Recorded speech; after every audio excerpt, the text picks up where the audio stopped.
morning.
Immel, that I looked through that. How many teams sign up for Flutie that just put absolutely no information about themselves? Or did I just miss something? Like, I was just looking, I was using that cheat sheet to look over notes today. And it seemed like 95% of the teams just put their roster and nothing else. Or am I just, like, missing something?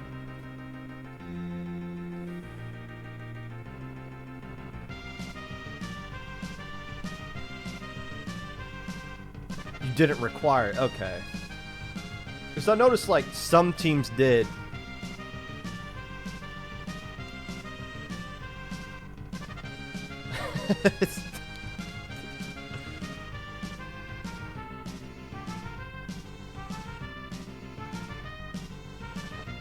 Didn't expect it. I don't think anybody expected it. Personally, I didn't think you would get more teams in Ludi than what you did last season. Getting that many. I wonder what Ludi's going to look like next week. That seems like an absurd number.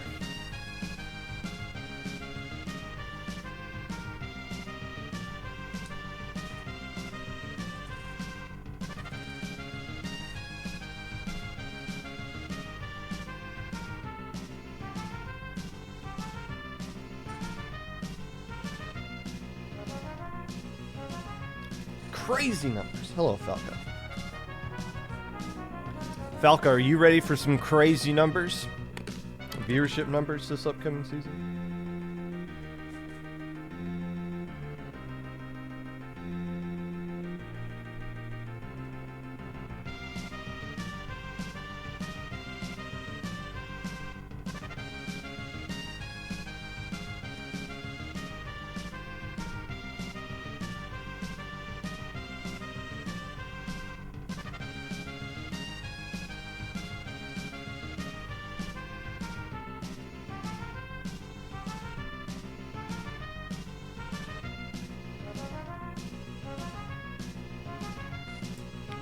Hell yeah!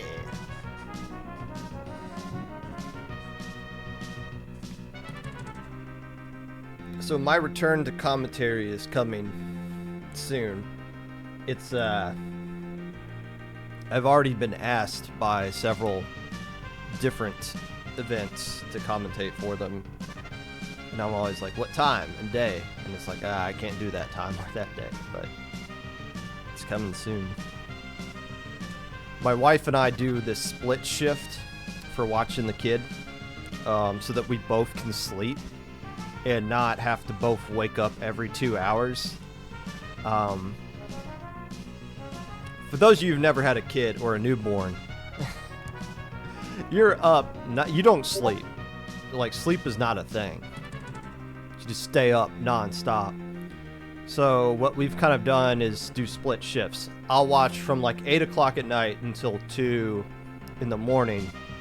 I solo the kid, and then the wife sleeps, and then trade him off, and then I sleep until like the middle of the day. And most commentary stuff is like after 8 o'clock, so that kind of sucks, but... And no, we're not going to get to a point to where Return to work's fine. I mean, work's not... I'm on Discord all day. So it's just... Alright, how's the kid and my wife doing at home while I'm at work? And they're both doing fine, it seems like. What's going to suck is when she goes back to work, and then we got to coordinate who's dropping them off at daycare, then who's going to pick them up.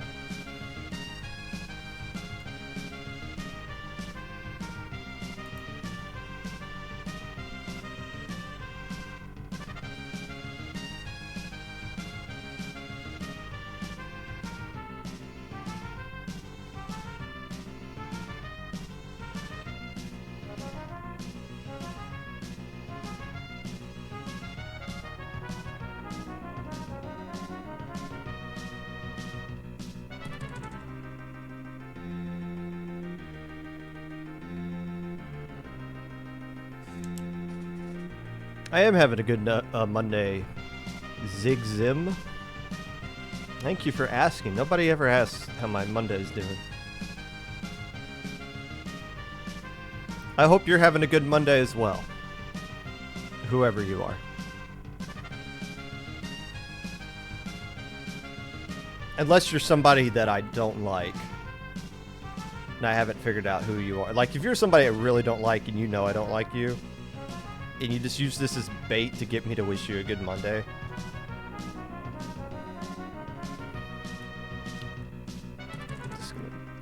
Yes, this is Star Fox music. Yes. This is Corneria. Tofi! Young Tofi. How's it going, man?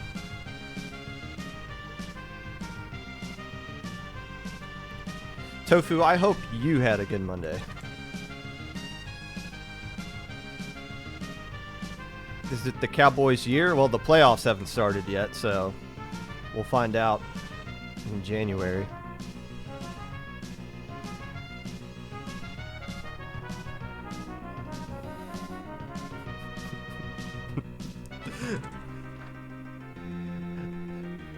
The Steelers are going to find a way to have a winning record somehow. They've never had a losing record under Mike Tomlin. They'll find a way. Maybe not tonight, but eventually.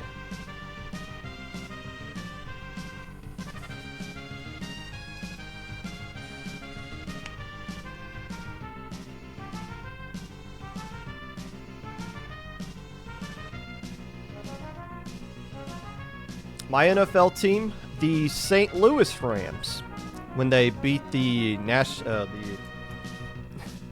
beat the Tennessee Titans in the Super Bowl when I was in 3rd grade. I became a Rams fan. And it's been all downhill since, until they finally won it 2 seasons ago.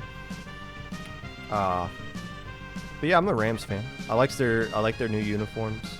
I saw them play once at what was it, Edward James Dome in St. Louis. You're a Seahawks fan? Well, everyone can't be perfect.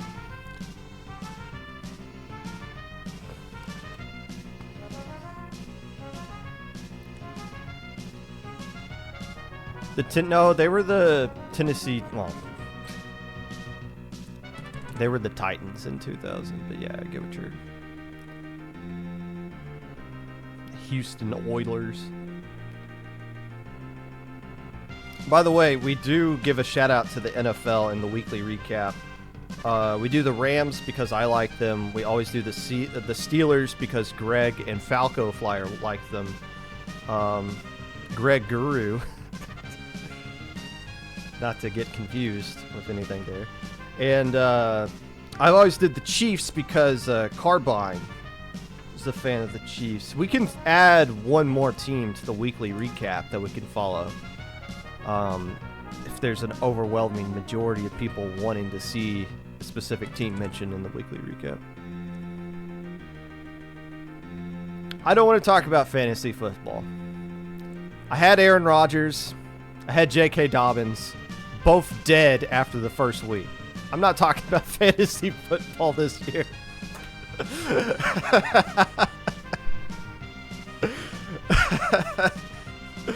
Oh. Oh. Man. And the freaking Lions reached on that running back from Alabama and gives him like 6 carries a game. Why draft him then?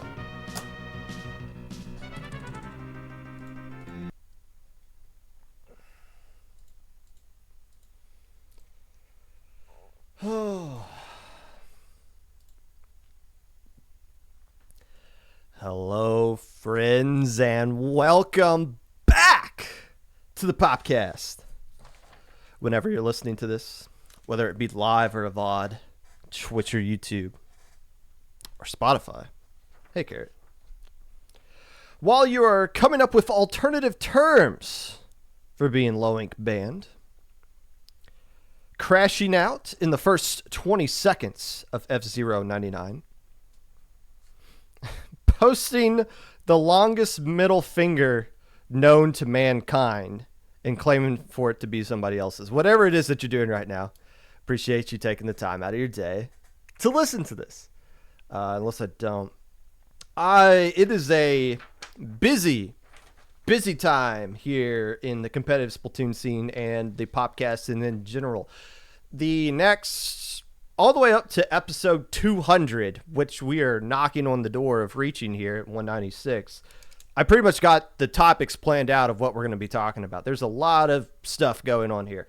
First off, I'm probably going to do a Super Jump preview this upcoming Friday, like I would typically do for, I've done some for 20XX. I think I did one for Storm Break. I want to get into a habit of doing previews for majors when they happen. So we're going to be doing that on Friday. Likely.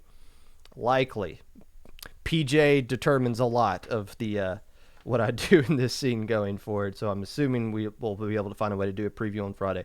Next Monday, we're going to be recapping Super Jump. The week after that, Ludi Divs will have come out. And I have been invited to be back on the Ludi Season Council for the 4th consecutive season. So I'll be able to give my insights on things. And by the way, I'm not the only one on the Season Council who usually shares a little bit of my insights when being a part of that thing. I know Roundy usually does a stream.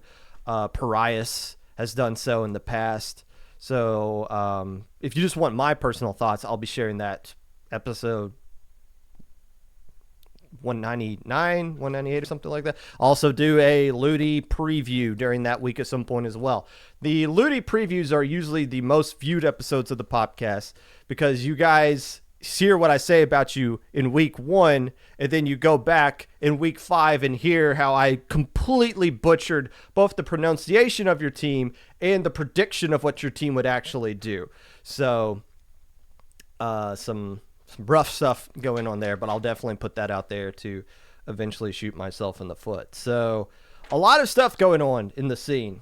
Exciting times. And I haven't even gone back and done a topic about Sindao Q yet. I could talk about that pretty much every single week because there's something interesting going on with that. Just briefly, I will say, I said this when Sindao Q first was announced, or just like the whole point system was announced and where we are right now. Season 0, 1, 2, those aren't the real indicators of if this thing's sustainable or not.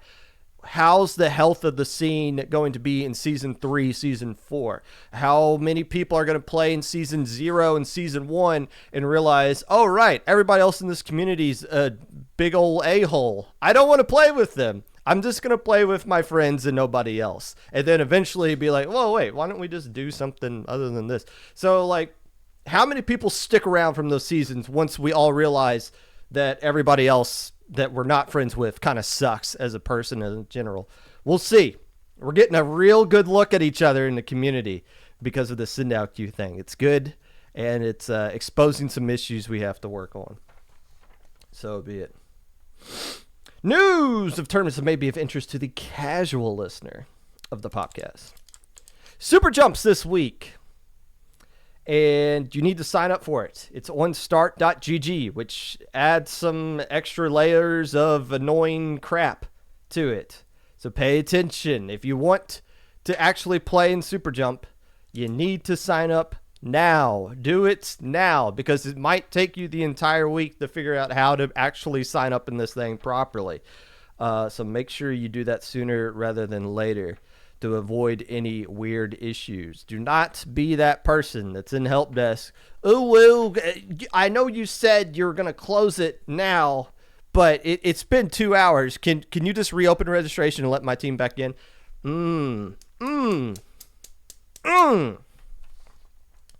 Don't be that person. I don't know how many people have signed up. I'm not very, but I'm hands-off Super Jump. I've never been like the head TO of Super Jump or anything like that, but I've always commentated. I'll briefly help out with it, but I just can't commit time to it now. So I haven't really been checking. I don't know how many people have signed up for it. I don't know if it's how many. I don't think it's going to get the 300 teams that Flutie had this past weekend, but if it does, well, that sucks. Make sure you sign up for Flutie. Or, no, don't sign up for Flutie. You can't do that anymore. Make sure you sign up for Super Jump. Today, we are going to be checking out the Flutie that took place yesterday. Originally, I said I was going to talk about the top 5 teams that approved their stock from every division. As I looked through the divisions today, I realized the vast majority of them, there's absolutely nothing to talk about. But we're still going to say at least something about a lot of these teams. And I'm going to explain why for Div S, nothing you did in Div S meant anything. You pretty much just wasted your time if you played in Div S yesterday with that. All that and more. But first,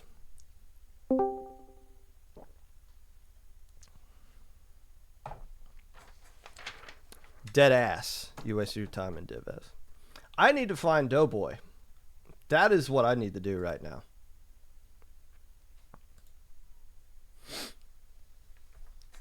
I might have screwed something up. You found me. I didn't. You know what? Ask and you shall receive. So there you go. Did you want to show your face or did we? Do you want to see my face? We can. We can. It's up to you. We can do that. We can do it. All right. We're just gonna get that. A little rambunctious, just a fair warning. Okay. There's potential rambunctiousness going on here. By the way, if you are new to the Popcast and you're wondering if this is about par for the course for how we get guests in here, this is Sweet. Pretty much. This is Perfect. pretty much how we do things around here. But while you're getting that set up, I'll go ahead and do a little bit of the intro here. Welcome into the Popcast. Twitch partner, a former staff member with background working with organizations such as Big Blue Esports, Shine, Beyond the Summit, Panda. Did some work with Ink TV too. Worked with, I believe, Mr. Spoon. And who was level? Is it level 1 that does the streams for the thing? Okay. Yes. So I was thinking the right things there, i.e. Doeboy, and also the person who has the least doughiest name of somebody to have the least doughiest looking person to ever have the name of Doughboy. Here's Doughboy. Doughboy. I'll take that as a compliment. How's morale today? My morale would be better if I fit into the scene a little bit more. We're working on it. We're working on it. Like I said, this is Scott. Do you know who Brushstrokes is? A little bit. Okay, so Brushstrokes made my new overlays, and they look great. Ever since then, you just need to teach the producer how to use them a little bit. We always a little bit scuffed here on the podcast. Are you familiar with layering? No. I think what you're doing is the right idea, but you're making it harder than you need to. Oh my gosh. But see, I'm also doing all of this live, which is you might need to hire a producer. I know a guy. Okay, so I had my wife join the VC, but the difference is I zoomed in on the baby and not my wife when I was looking over this, so that's why. There you go. Look at you, Look at me. looking nice. Got the Wow. mustache rocking and everything. Yeah, How's mustache is pretty new actually. It's a new dough feature. why? Okay, so why the mustache? Is that a new thing that's coming back? Is that like a quote I don't unquote know. hipsterish kind of thing, or I don't think I Definitely could not get the right away guy with to it. ask. I think you could run it.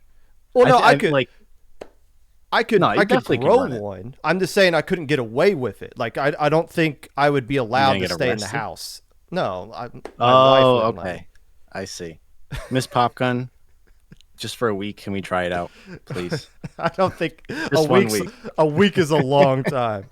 What is okay? So do you speed run Metroid Prime? Like what is Hmm. your fascination with that game in general? I couldn't There's a quite figure that throwback. out. So I've been a big Metroid guy for a long time. And there really wasn't much of a speedrunner, and technically I'm still not a whole lot of a speedrunner, but in further delving into those communities and those games, so there's sort of a natural progression of like, well, I've beat the game, I've 100%ed it. Now what?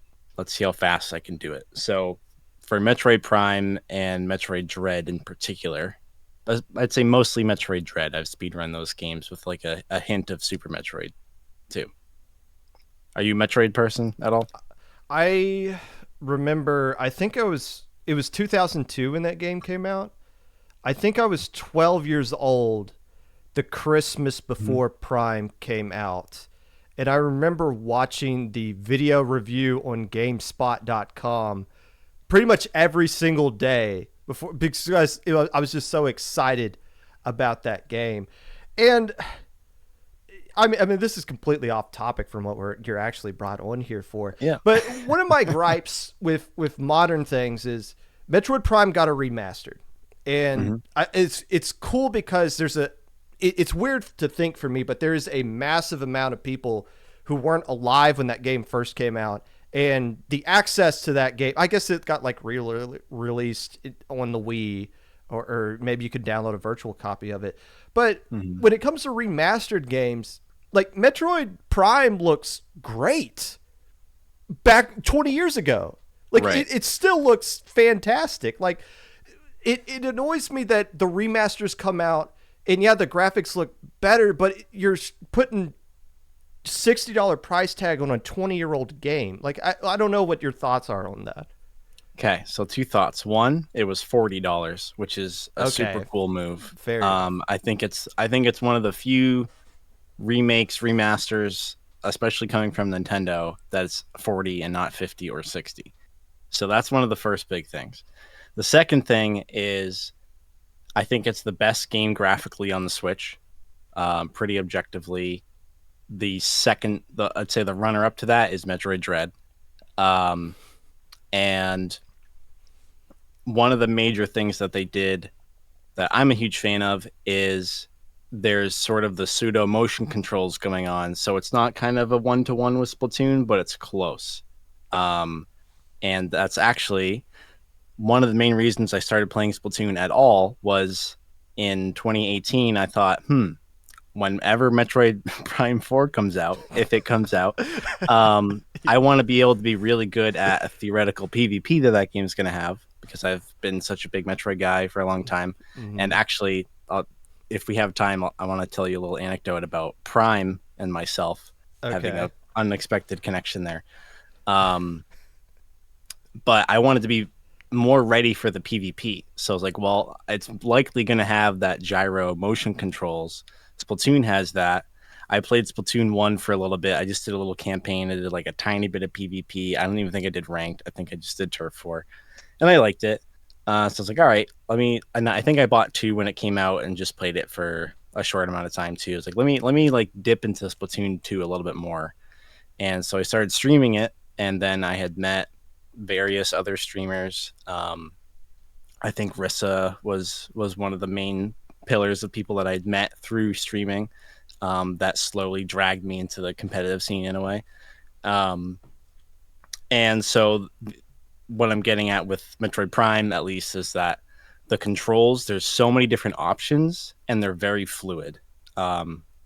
And again, I'm really not a graphics person. I'm 100% on the same page as you that Metroid Prime OG looks weirdly good still now.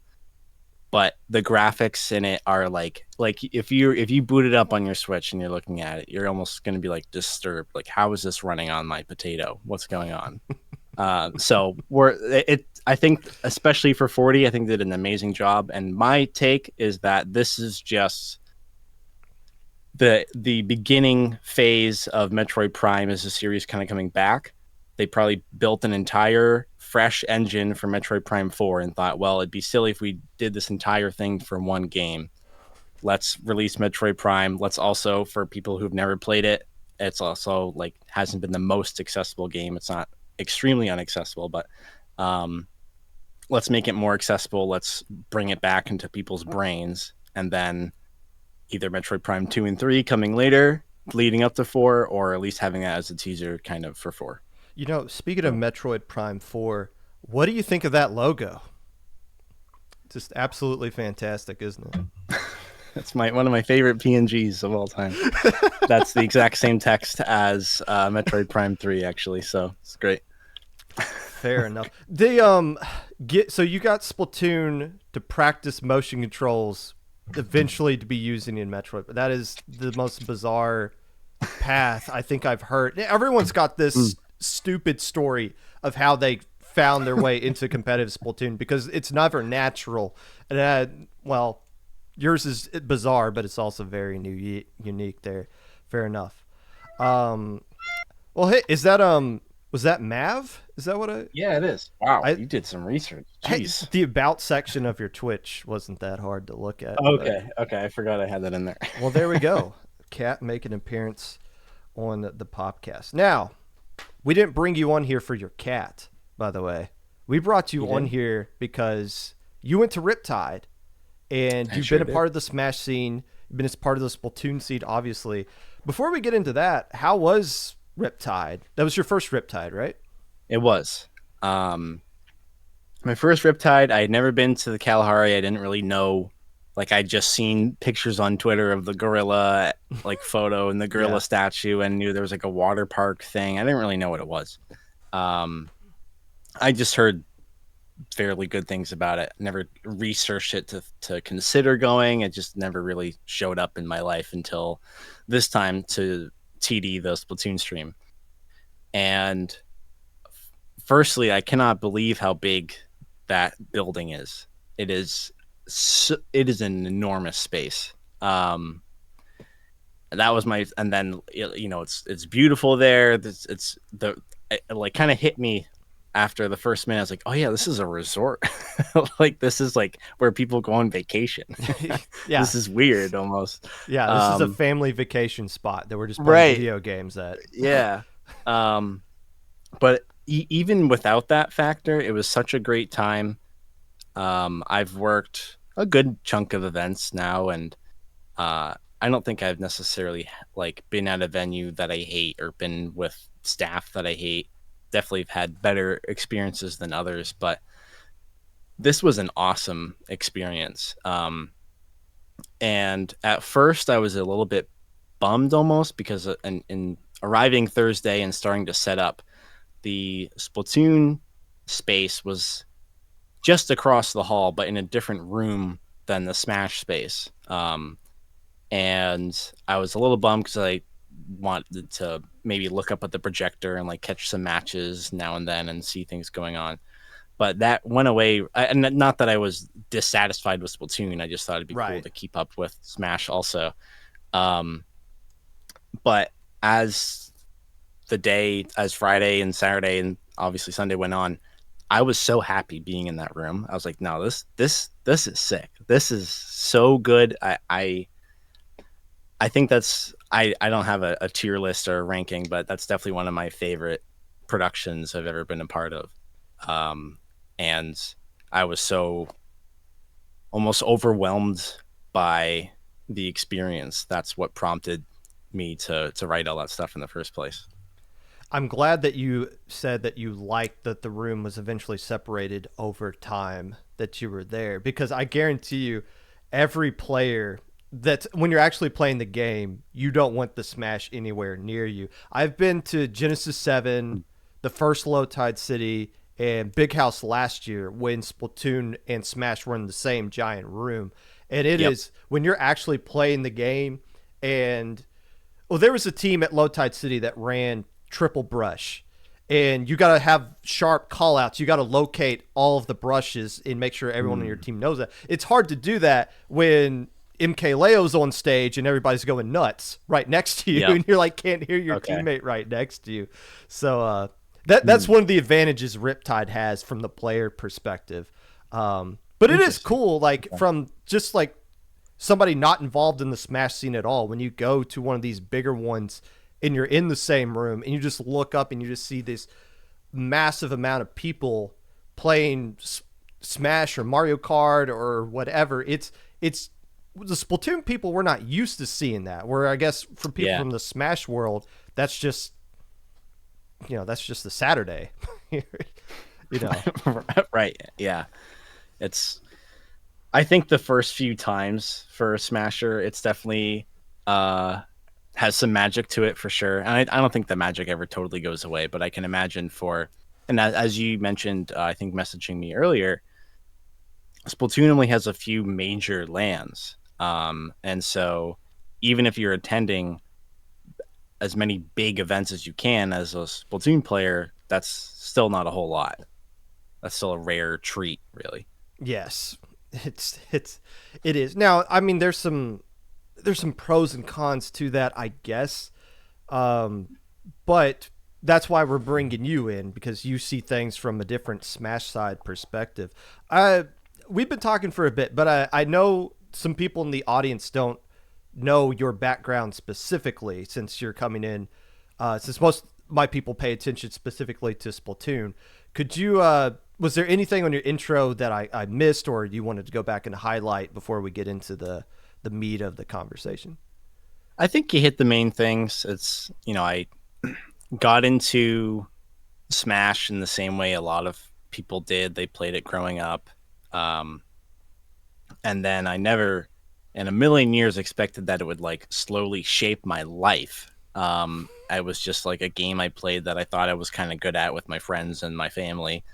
Um, and then we played it a lot in college. And then we found out, oh, there's tournaments for this. Like, oh, we're sick. We should go to those tournaments. And then we get rocked, and then we learn how to actually play at a competitive level. And so I have a friend group that I'm still friends with that all play Smash, but I'm the weird one that I just kind of kept doing stuff with it, and I kept expanding its grip on my life.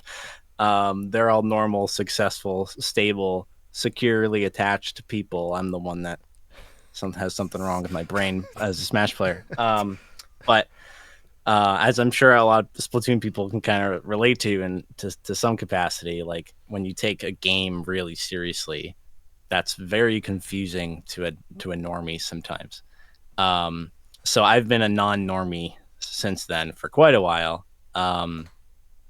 And yeah, again, it just kind of kept escalating. Like it was a player first, and then I was helping out running streams at my locals, and then that turned into, oh, we need someone on a dedicated role on this new team for running Shine.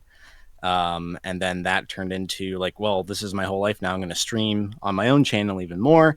That turned into getting a job through, believe it or not, my ex girlfriend's mom's best friend's nephew. It was the connection to that job. Um, and then that later led to the job at Panda. And it's just been a whole roller coaster of the past 10 years for me, pretty much, on this path. And Splatoon, like I said, Splatoon 2 in particularly is where I got my footing with it. Splatoon has been this awesome little golden nugget for me that even though I certainly identify kind of more as a Smash player, Splatoon has a special place in my heart, and I want to whatever I'm able to do with my experience and skill set, I want to help Splatoon grow. Even though I'm not, going to be winning a LAN on a team anytime soon, I still value the game really highly, and I want to bring that bring my skills, knowledge, whatever, bring all of that together to hopefully make a difference in the Splatoon scene. The the term esport, we what does that word mean? And can you apply that to any game that's just used competitively? I think you kind of can. Um, First of all, lowercase e, lowercase s, no Okay, dash, I got you. please. No Yep, no uppercase everybody. S in the middle of the word. We're not Yeah, AMSA here. Okay. right. I think like in the same like email, you don't capitalize M just because of the E. It's I think maybe initially in like 1991 or something, but it's like okay, this is just a word. Everyone calm down. So esport, yeah, I think if you're doing something competitively in your physical space, there's an argument that that's a sport. So if you're doing something competitively in a digital space, I think it's a fair to one apply that and say this is an esport. So it can be really broad. You can arguably, competitive asteroids or Pong or something are esports. They don't have to be deeply complex and nuanced as long as there's a meta game technically that can evolve from it. It's not just like I'm rolling a die, pick which in a digital world, pick which try to guess the number I'm going to roll. That's not there's nothing competitive about that. Unless there's some sort of bias to the die rolls or the RNG algorithm or something. If there's some way to be skillful based on knowledge and execution, then it's a sport. Fair enough. My dad back in the 70s would go to an arcade called the 8-Bit Bandit and would play the heck out of Millipede. I'll let him know that he's technically been a esport player for the past 50 years or so. Well, I Uh, don't think that's not PvP, is it? well, I mean, you're playing for a I guess. score. Yeah, I You're suppose. playing Right. against everybody that's ever touched the Yeah. game. Yeah. Every time you If that's how you treat it, yes. Because I think at the same like, I hmm. No, I guess you're right. Because I'm thinking of like the casual, more recreational, yeah, like tennis player or something. It's still a sport. They just aren't necessarily trying to hit a pinnacle just for fun. they're normies, as you They're say. normies. Yes, exactly. So you released a little thought document, I guess, comparing and contrasting the Splatoon and Smash scenes based off of, I'm assuming, the majority of your experience of seeing both together at Riptide and also all the things you've been involved with between the two. That is in chat is the pinned message. This was required reading, idiots in chat, before you guys came Do on idiots do to your watch it. homework? Well, we're gonna find out based on if they say anything interesting in chat or not. I don't want to like go through everything, but there you did three main bullet points. Yeah. The first one you highlighted on the fact that Splatoon was more united, hinting at the fact that we're smaller, so that means we're a more tight knit community, which makes sense.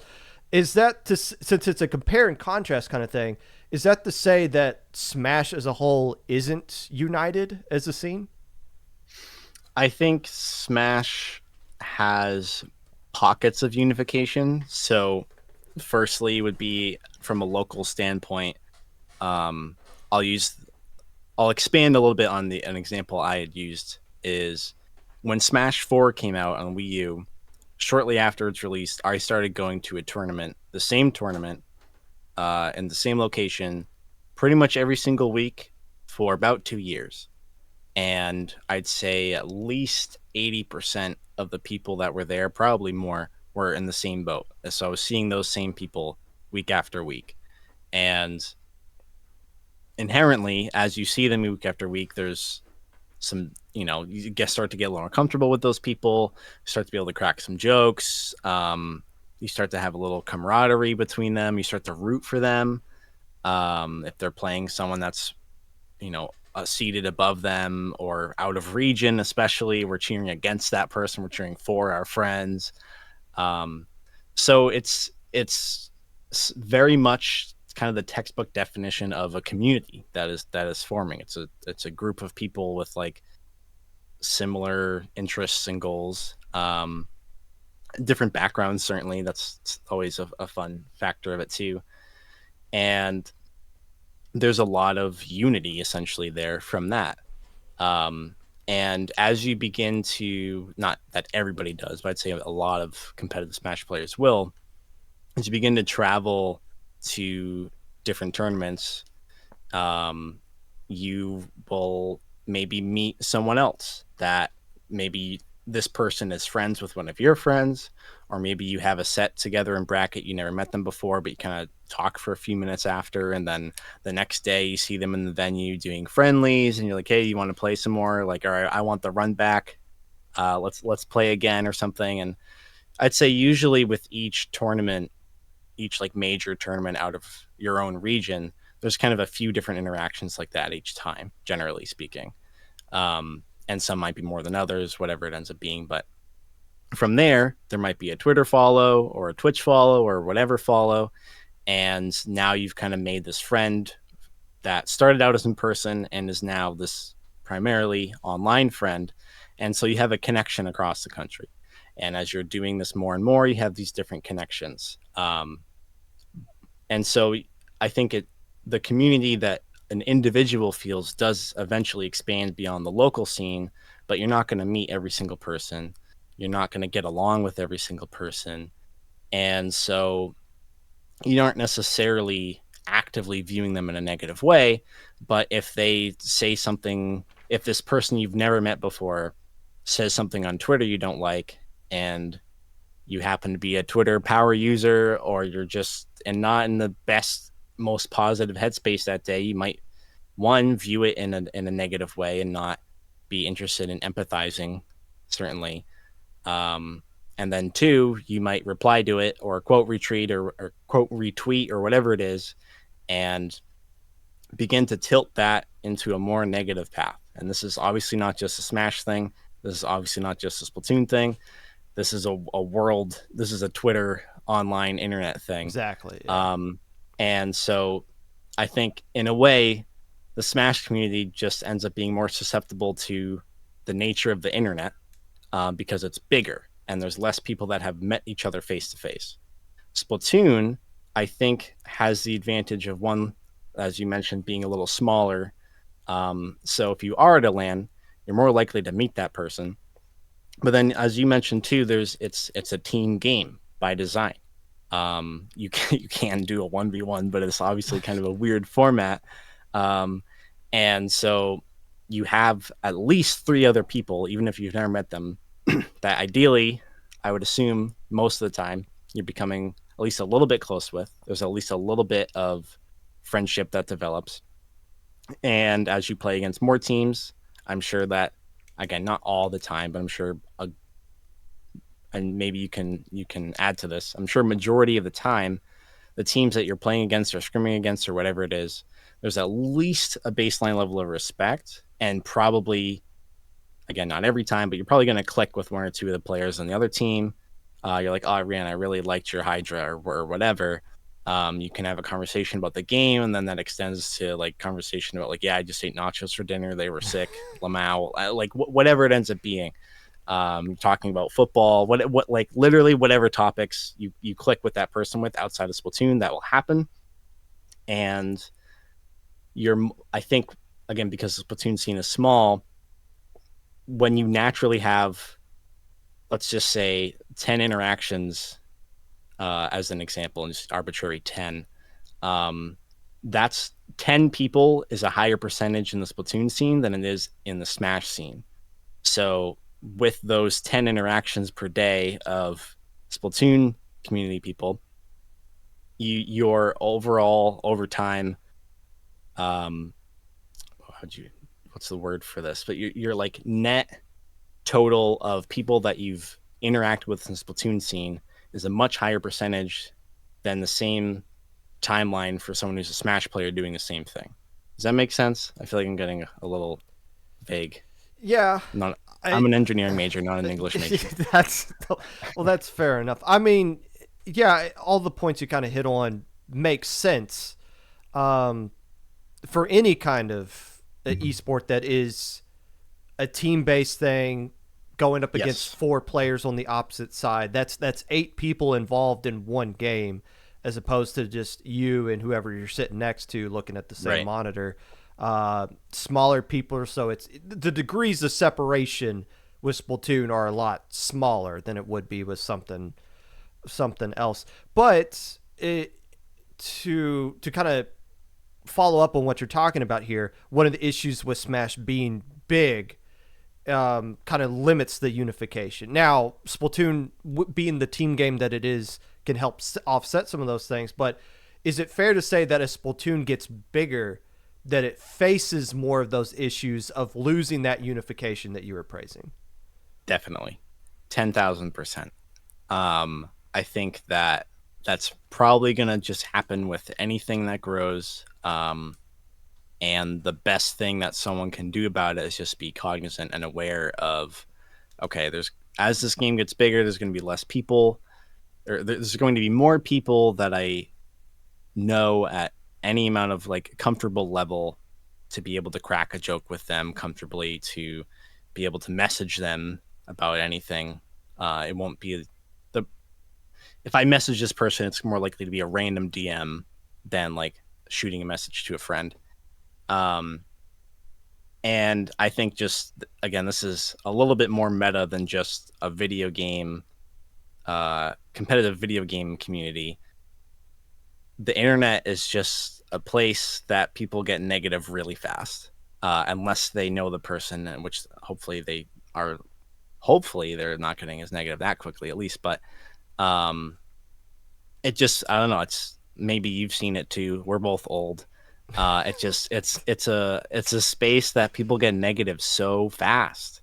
And it's like, man, what if that was that person's like brother or sister? Would they be like outraged instantly, or would they be like a little more inquisitive and trying to understand what's happening, trying to like empathize with the person, or like, hey, maybe you shouldn't have said that, versus like, go F yourself and I hate you and now you're blocked and I'm going to tell everyone to do the same. That's why I always try to highlight whenever there's something on Twitter that dominates the conversation of the competitive scene for a couple of days, and the people that are outside the bubble of the competitive scene look at it and they say, oh well, this is just what this is. And it's like, no, if the lands are what the actual core heart of the community is, and you only see that twice a year, which is a Yeah, that's tough. let's get into that, because there's some more locals popping up. Gridlock in New York City.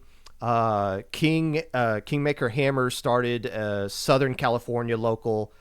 Arizona, Gatorland in Florida's got some stuff going there. We got a guy in Columbus, Ohio, that's been trying to get some locals going pretty consistently.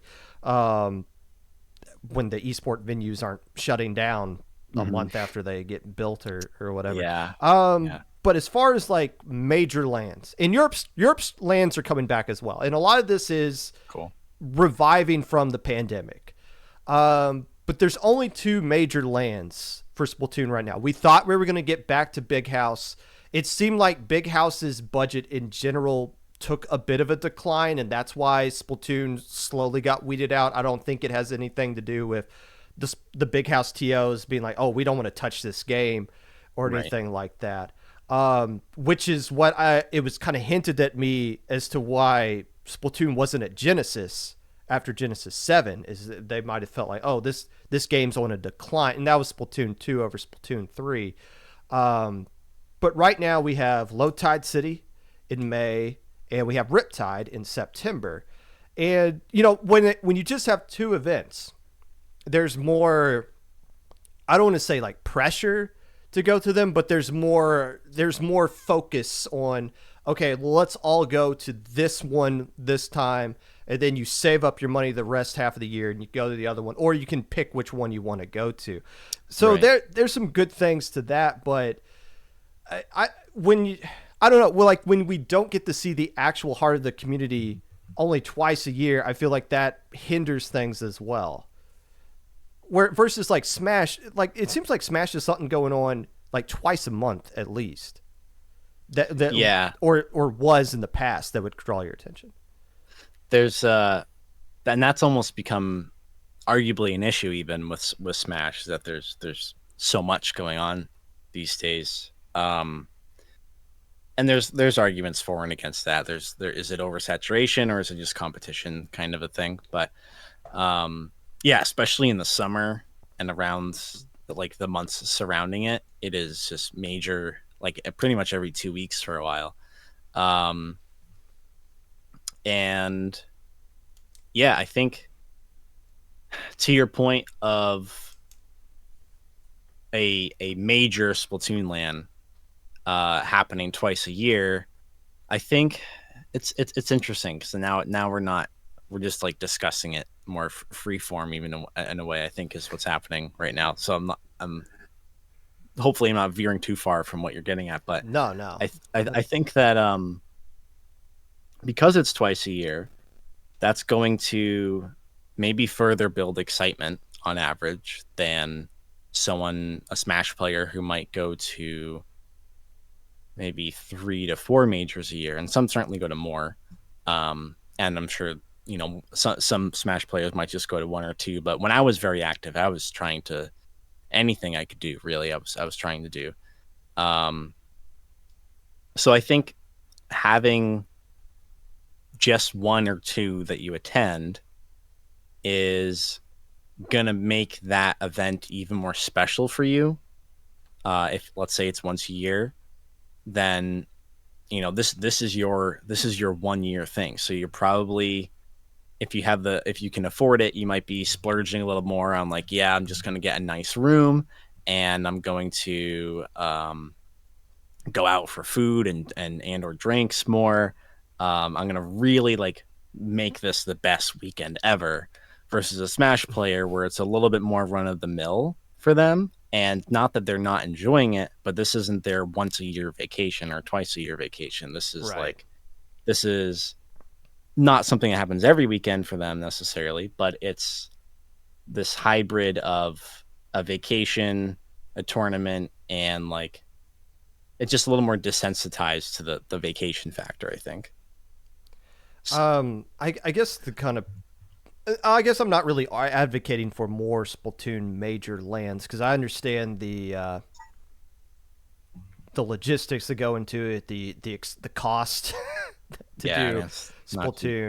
Splatoon. As I've said before, I could host a Smash LAN in this room right now if I wanted to. Like there's only Mhm. few places on planet Earth that are ready to host a Splatoon LAN right this second. Mm. Um, but it's I guess the point I'm getting at is most Smash events you picture LAN. That's the first thing you come to. You don't think about online events or tournaments when it comes to Right. Smash, especially Melee. Even though Slippy's a thing now.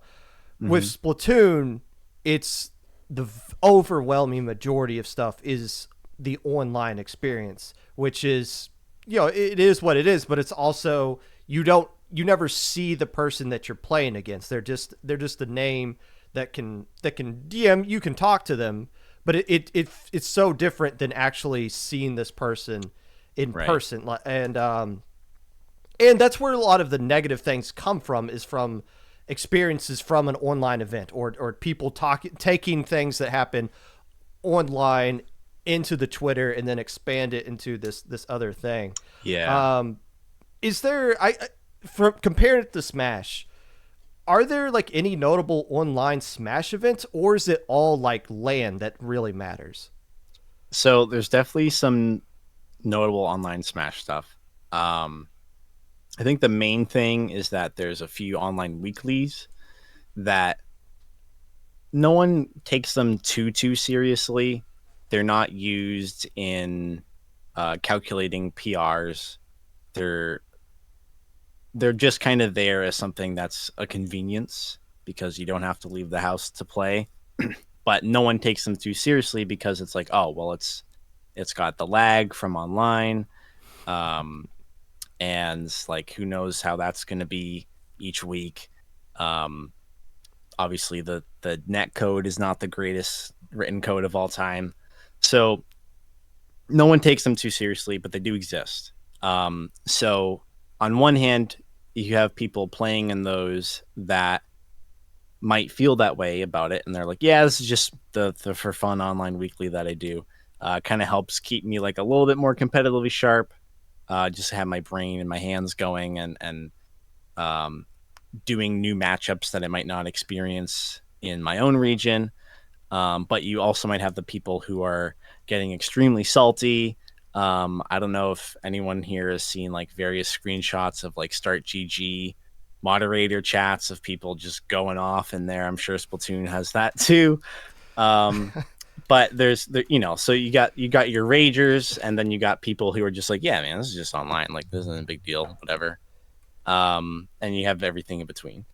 So I think the fact that Splatoon, those online events are taken seriously, probably not as seriously as Riptide or LTC, but they're still taken seriously because that's a lot more standardized. That's the much more common thing. Um, and it'd be interesting to see.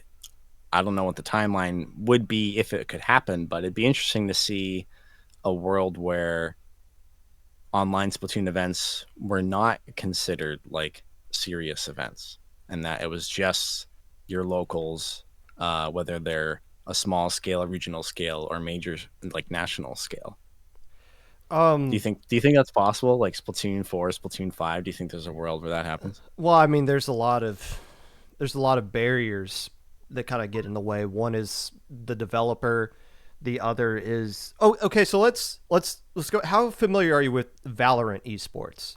That scene. Not almost not at all. Okay, because we get me neither, but we see people like Magic will compare us to Mm-hmm. Valorant a lot, and it's like, okay, so if I have a computer, I can get Valorant. If you want to play Splatoon, you need to buy the online code. You need to get the game. You need a copy of the Switch.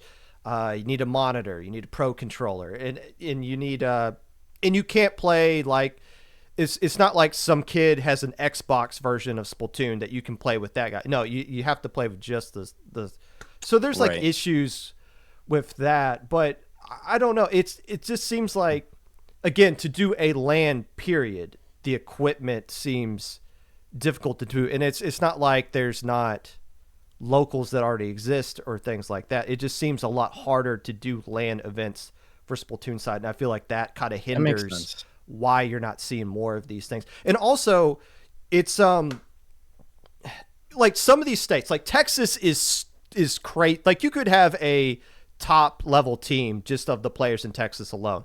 Meanwhile, in Indiana, you're looking at possibly one of the best players in the state right now, and I main Hydra.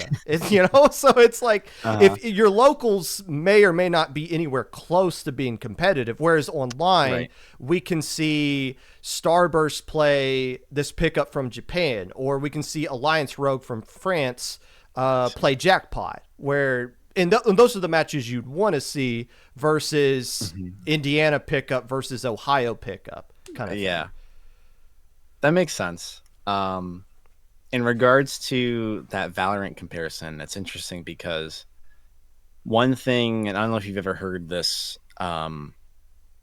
it's sort of a theory. I don't know if it's ever really been studied per se, but if you look at the player base of a lot of FGC games, including Smash, and you compare that player base to a lot of PC games, let's say League of Legends and Counter Strike, for example, there's a something that seems to stand out pretty strongly, and that is the racial diversity. The theory that I think makes a lot of sense about that is due to the financial gap of having a good PC to play an esport on compared to having a Nintendo console at home, even if it's a generation behind or something, is way smaller, or the gap is pretty notable. You need a lot less money to be able to play an FGC title at a high level than you do to play League of Legends at a high level. Anyone can play League. It's pretty damn accessible. But if you want to play on something that's not a potato, then, and especially if you're a competitive player, you're going to be splurging on your mouse. You're going to be splurging on your keyboard. You're going to be getting the best PC and monitor and everything that you can, versus someone who doesn't have as much in their life. They, if financially and with their economic circumstances, they might be able to like get a Wii at a garage sale and start playing Brawl or something, for like $10, whatever it ends up being. And so that's one reason that the racial diversity seems to exist. And I want to say that carries into Splatoon as well. With Counter-Strike, you see the regions that are very dominant in the game are primarily EU. And so it's primarily a lot of white people that are very dominant in Counter-Strike. And in League, it tends to be various Asian countries and a little bit of NA, primarily white people. And there's all sorts of articles about this and stuff. But that's interesting to compare Splatoon with Valorant, because while Valorant is definitely a lot less tricky to set up, I think there's, in regards to it being a high level esport, I don't think it's necessarily less accessible than Splatoon. I think there's kind of Splatoon suffers from having to play it at its highest level. You do need, maybe it's the 8 switches. You need more cooperation. Maybe you don't necessarily need one person with 8 switches, but you do need 8 people who have the know-how and the interest and the time and the space to be able to do all that. So that it's kind of, I think Magic's right, but there's this other factor of like, well, it's just weird because I guess in reality, the root cause is the net code, because you can play Valorant and it's really not a huge deal. As a non-Valorant player, I don't know, but right. I'm assuming the internet just works, and that the code is strong enough that even someone on a potato computer can still have a decent time. And maybe they're playing on their mom's Wi-Fi, but there might be like some balance of playability there. Whereas with Splatoon, correct me if I'm wrong, I think if you had someone playing on Wi-Fi and you were entering a serious tournament, you would be, and that person was on your team, you would not be happy with that player. Well, it's so that's you'd be like, I'm gonna ship you a LAN adapter and you're gonna plug it in. Like, we're not doing this. Okay, if your player's playing on Wi-Fi and they're a Tetra player, you love them because the other team, they're like fighting Goku's after image the whole time, and that's another can of worm of TOing of like, okay, how do you TO, like when you say, okay, this is too much lag or that's not, and like people are DCing left and right, and it's like sometimes, well, they're DCing because they're literally on the other side of the planet. I've talked several episodes about the frustrations of dealing with that, but point well taken with that. One of you kind of talked about the racial issues that come along, or like the financial issues that people kind of deal with. Right. One of the things that I've heard a lot of praise for the Splatoon community is our diversity as far as gender and acceptance of the LGBT community. I remember there was a couple of Riptides ago, you know how they post the screenshot of here's all the commentators. They've been commentating Smash or something. Somebody that we posted the ones for the Splatoon commentators, and somebody quote retweeted it. Look at all the diversity going on in Splatoon, and I thought they were being jackasses because like we're all white. What are they getting at? But they were talking about how we have gender diversity that we have. Yeah. Why? I mean, this is a heavy topic, obviously, and I'm just kind of springing it on with you. But why? Do you feel like Smash doesn't have that kind of gender diversity, that why somebody would look at, oh, wait, there are women commentating Splatoon? That is crazy. Hmm. or they would be shocked by something like that, I guess.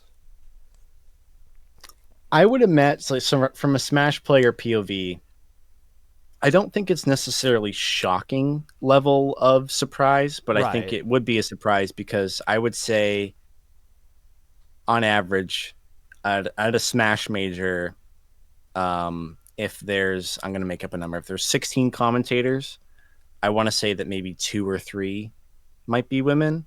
And that's very not statistically driven. Please, no one Well, kill me if I'm let me wrong. say But this. I can vouch for this. My wife loves going to LANs because she doesn't have to wait to use the restroom. Let's just yeah, right. Um, yeah, and the men's bathroom smells disgusting the whole time, and everything's wet in there. The whole space is just it's a danger zone. right. Um, but yeah, I don't know if it's just the nature of the game and what like in someone's brains and the way their neurons are connected. It's like if there's more of a draw to Splatoon for women or versus other games. I think that's potentially part of it. Um, but I this one of my first thoughts, what you were saying is so Smash, let's say specifically Melee, 2001, and I think especially at that time, certainly not exclusively, but for a long time, video games were very stereotyped as like this male nerdy thing to do, and maybe even male broy thing to do. Like if you think of like I don't know, like dudes playing Call of Duty screaming at each other, it's very Right. broy. Um, it's not even nerdy at that point. Um, and so why on earth would a woman want to join that space, especially when she tries and then gets told to like go back in the kitchen and stupid crap like that. So I think with Splatoon being a newer game and having sort of a fresh audience that's coming from a different place, sort of raised in a different way, seeing things in a different way, it's basically the next and sort of a next generation, really. Um, there's more openness and I think more of a conscious understanding of like, oh yeah, the last generation of gamers kind of had this issue with gender diversity. Let's be smarter than they were. Well, And so it's more welcome and thus more welcoming. as Nines mentioned in the chat, Splatoon started in 2015, Melee 2001. Technically, that makes 14 years difference. A lot has changed Right. in that Yeah. time as far as acceptance of things, for sure. And that's not to say Splatoon doesn't have issues. That Right. women non-binary have come out repeatedly over the years talking about their frustrations with the plus servers and in other instances like that. But it's just something that kind of stood out to me, that somebody was like, wow, that's, look at the diversity that they have over there. And it's lost on us, I guess, because we're so, it's just how things are here. Um, Kind of moving this. You're fine continuing to talk, right? This is just going Yeah, on, sure. and I'm having fun. this I'm is good with it. this is insightful stuff here. If you're just joining us, this is Doughboy, well established behind the scenes Smash side, and it's been doing a lot of stuff on the Splatoon side as well, comparing the two communities together. If if an organization gets money, it seems like damn near 100% of that money goes into a prize pool, or maybe they're buying some sort of software that they can produce more overlays or do more production stuff or something like that. But money's not going into TO's pockets or commentators or producers. There's some that do that, but it's not like that money's been like generated in any kind of way other than like through donations of some sort. Is that typical from a scene that's at the point where we are with Splatoon, or should we find more ways to maybe not give 100% of this money that we found to the teams that are playing in it, instead find ways to reinvest in ourselves? I think there has to be a balance. And it's tricky because the people that are supporting the Splatoon scene right now, whether you're a TO, a production person, running a podcast, wherever you are, um, no one goes into this going, all right, guys, I have a business idea. We're going to start a Splatoon tournament. That's not the approach at all. And honestly, that's really not the approach for Smash very much either. I think maybe in the last few years, that's slightly started to become a thing. But in general, no one, if you want to make money, you're nowhere near a Nintendo Switch, most likely. And so I think there's definitely a balance of we need to incentivize top players to join so that there's viewership and then begin to grow our series. But at the same time, if you know that people are pouring hours and hours and hours into this, part of the satisfaction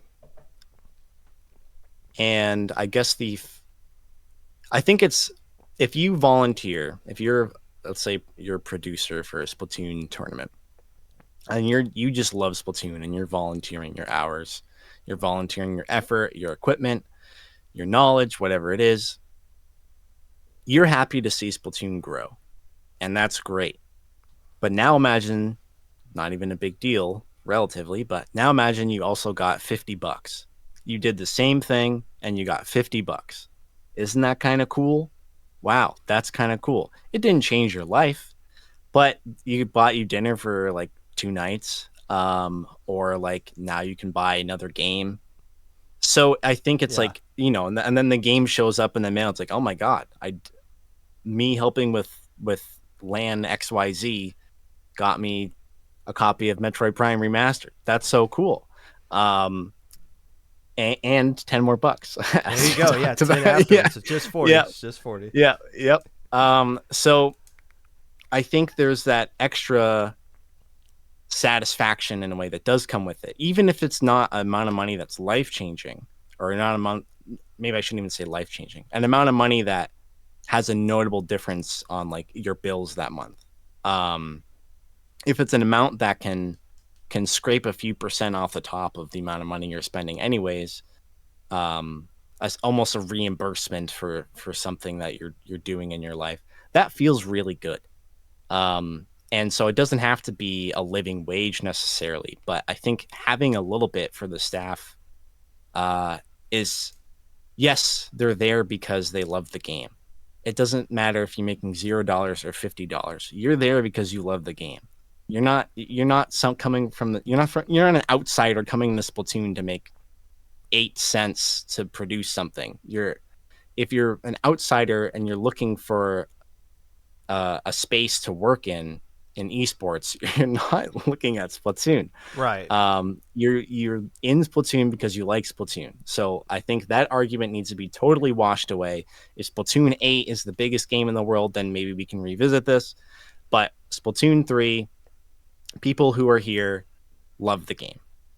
And I think having that little bit of money, can you give me an example of a relatively large prize pool for a tournament? So I'll use 20XX from Dapple Productions as an example. It was a major. It was very successful.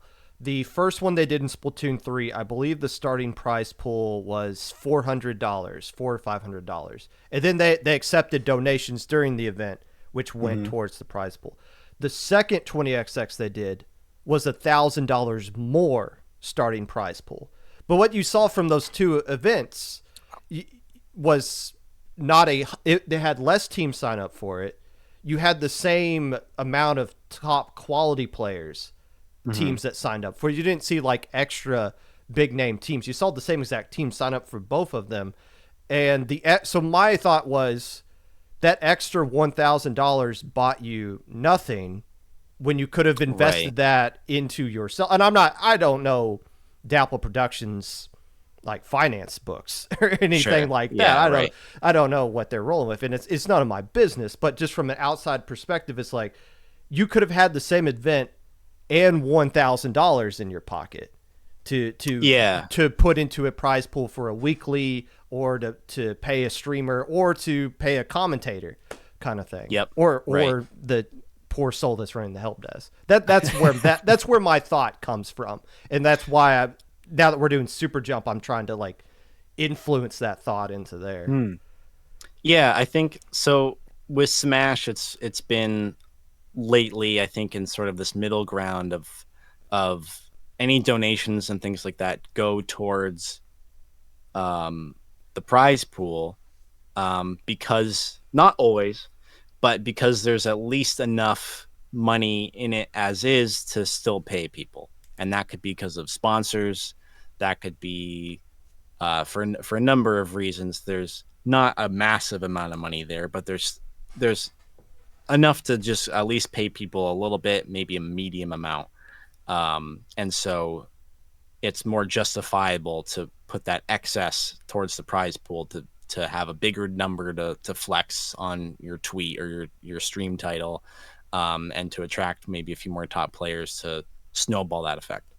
I My take, also, I haven't seen the books like you said and everything, but my take would be, in that world where it's like, okay, we're going to accept donations and add this to the pool, that say 20%, 10%, whatever, someone can crunch some numbers, will go towards the staff. And I don't think, I guess two thoughts here, actually. I don't think that would deter people from going, oh, wait a second, the producer gets money? Forget it. I'm not donating. Um, and if that does happen, if you're that person, you need to deeply reassess what you're thinking, because there's nothing to watch without those people.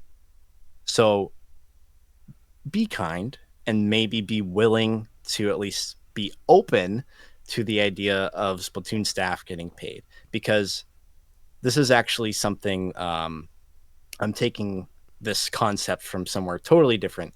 If you're paying people and to do a job and those people are happy, they're going to want to keep doing that work. They're going to like that work. So let's say, for example, you're paying someone minimum wage to do something. They're not thrilled. They kind of doing it because they need to do it. And this is not Splatoon. This is, let's say you're working at McDonald's or whatever. But if you start paying that person $40 an hour, now they're like, yo, let's make some fries, baby. And like they're way more desensitized to how, like, maybe lame, they're boring or whatever that job might be for them. But now imagine you have this push pull of, wait a second, it's Splatoon. I love Splatoon. What if I also had this little extra financial boost? That person's elated, and they're going to wake up the next day going like, that was so cool. I just did that thing. Let's do more of this. Let's create more of these things. Let's make more events. Let's host more streams. Let's like theory craft more ways to have a bracket. Like they're just going to be excited to invest themselves into it further, rather than just the raw passion from the game and the community. Now you have this financial element, which, again, there's always this undertone of like, oh, financial, like, oh, they just want money. No, it's about like human well-being being added to the equation. This is and that's why I keep bringing it up, because for us it's a different mindset. We're just so used to, I got money, here you go, Starburst, slide up in our tournament and take it. I hope that eventually we get towards that mindset of, well, let's reinvest in ourselves and see what happens, because we're not doing that. We're not used to doing that. Yeah. Moving along back to your document, the third point you brought up about the I don't want to paraphrase. Basically, it was the divide between the Smash and the Splatoon scenes. Like maybe there might be some animosity between the two. I'm just curious, where did the vibe for that third bullet point that's pinned in the chat, by the way, where did that come from? So this could be I hope it's not, and I don't think it is. But this could be a product of just like a few data points, a few outliers of data that I've received, that I've observed. Um, but assuming that there's a certain percentage of the Splatoon community that feels this way based on my anecdotal evidence, at Riptide, there were a kind of surprisingly high number of people that were making comments, or just maybe it was even just with their body language or something, showing, um,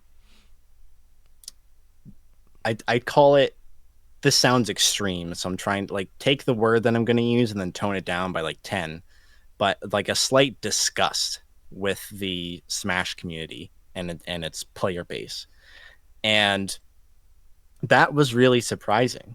I don't fully get why that's there. I can understand how like there's probably been a few Smash players that are just jerks and say something because they don't know what they're talking about. Like, oh, Splatoon's a kid's game, or you know, Right. whatever it might be.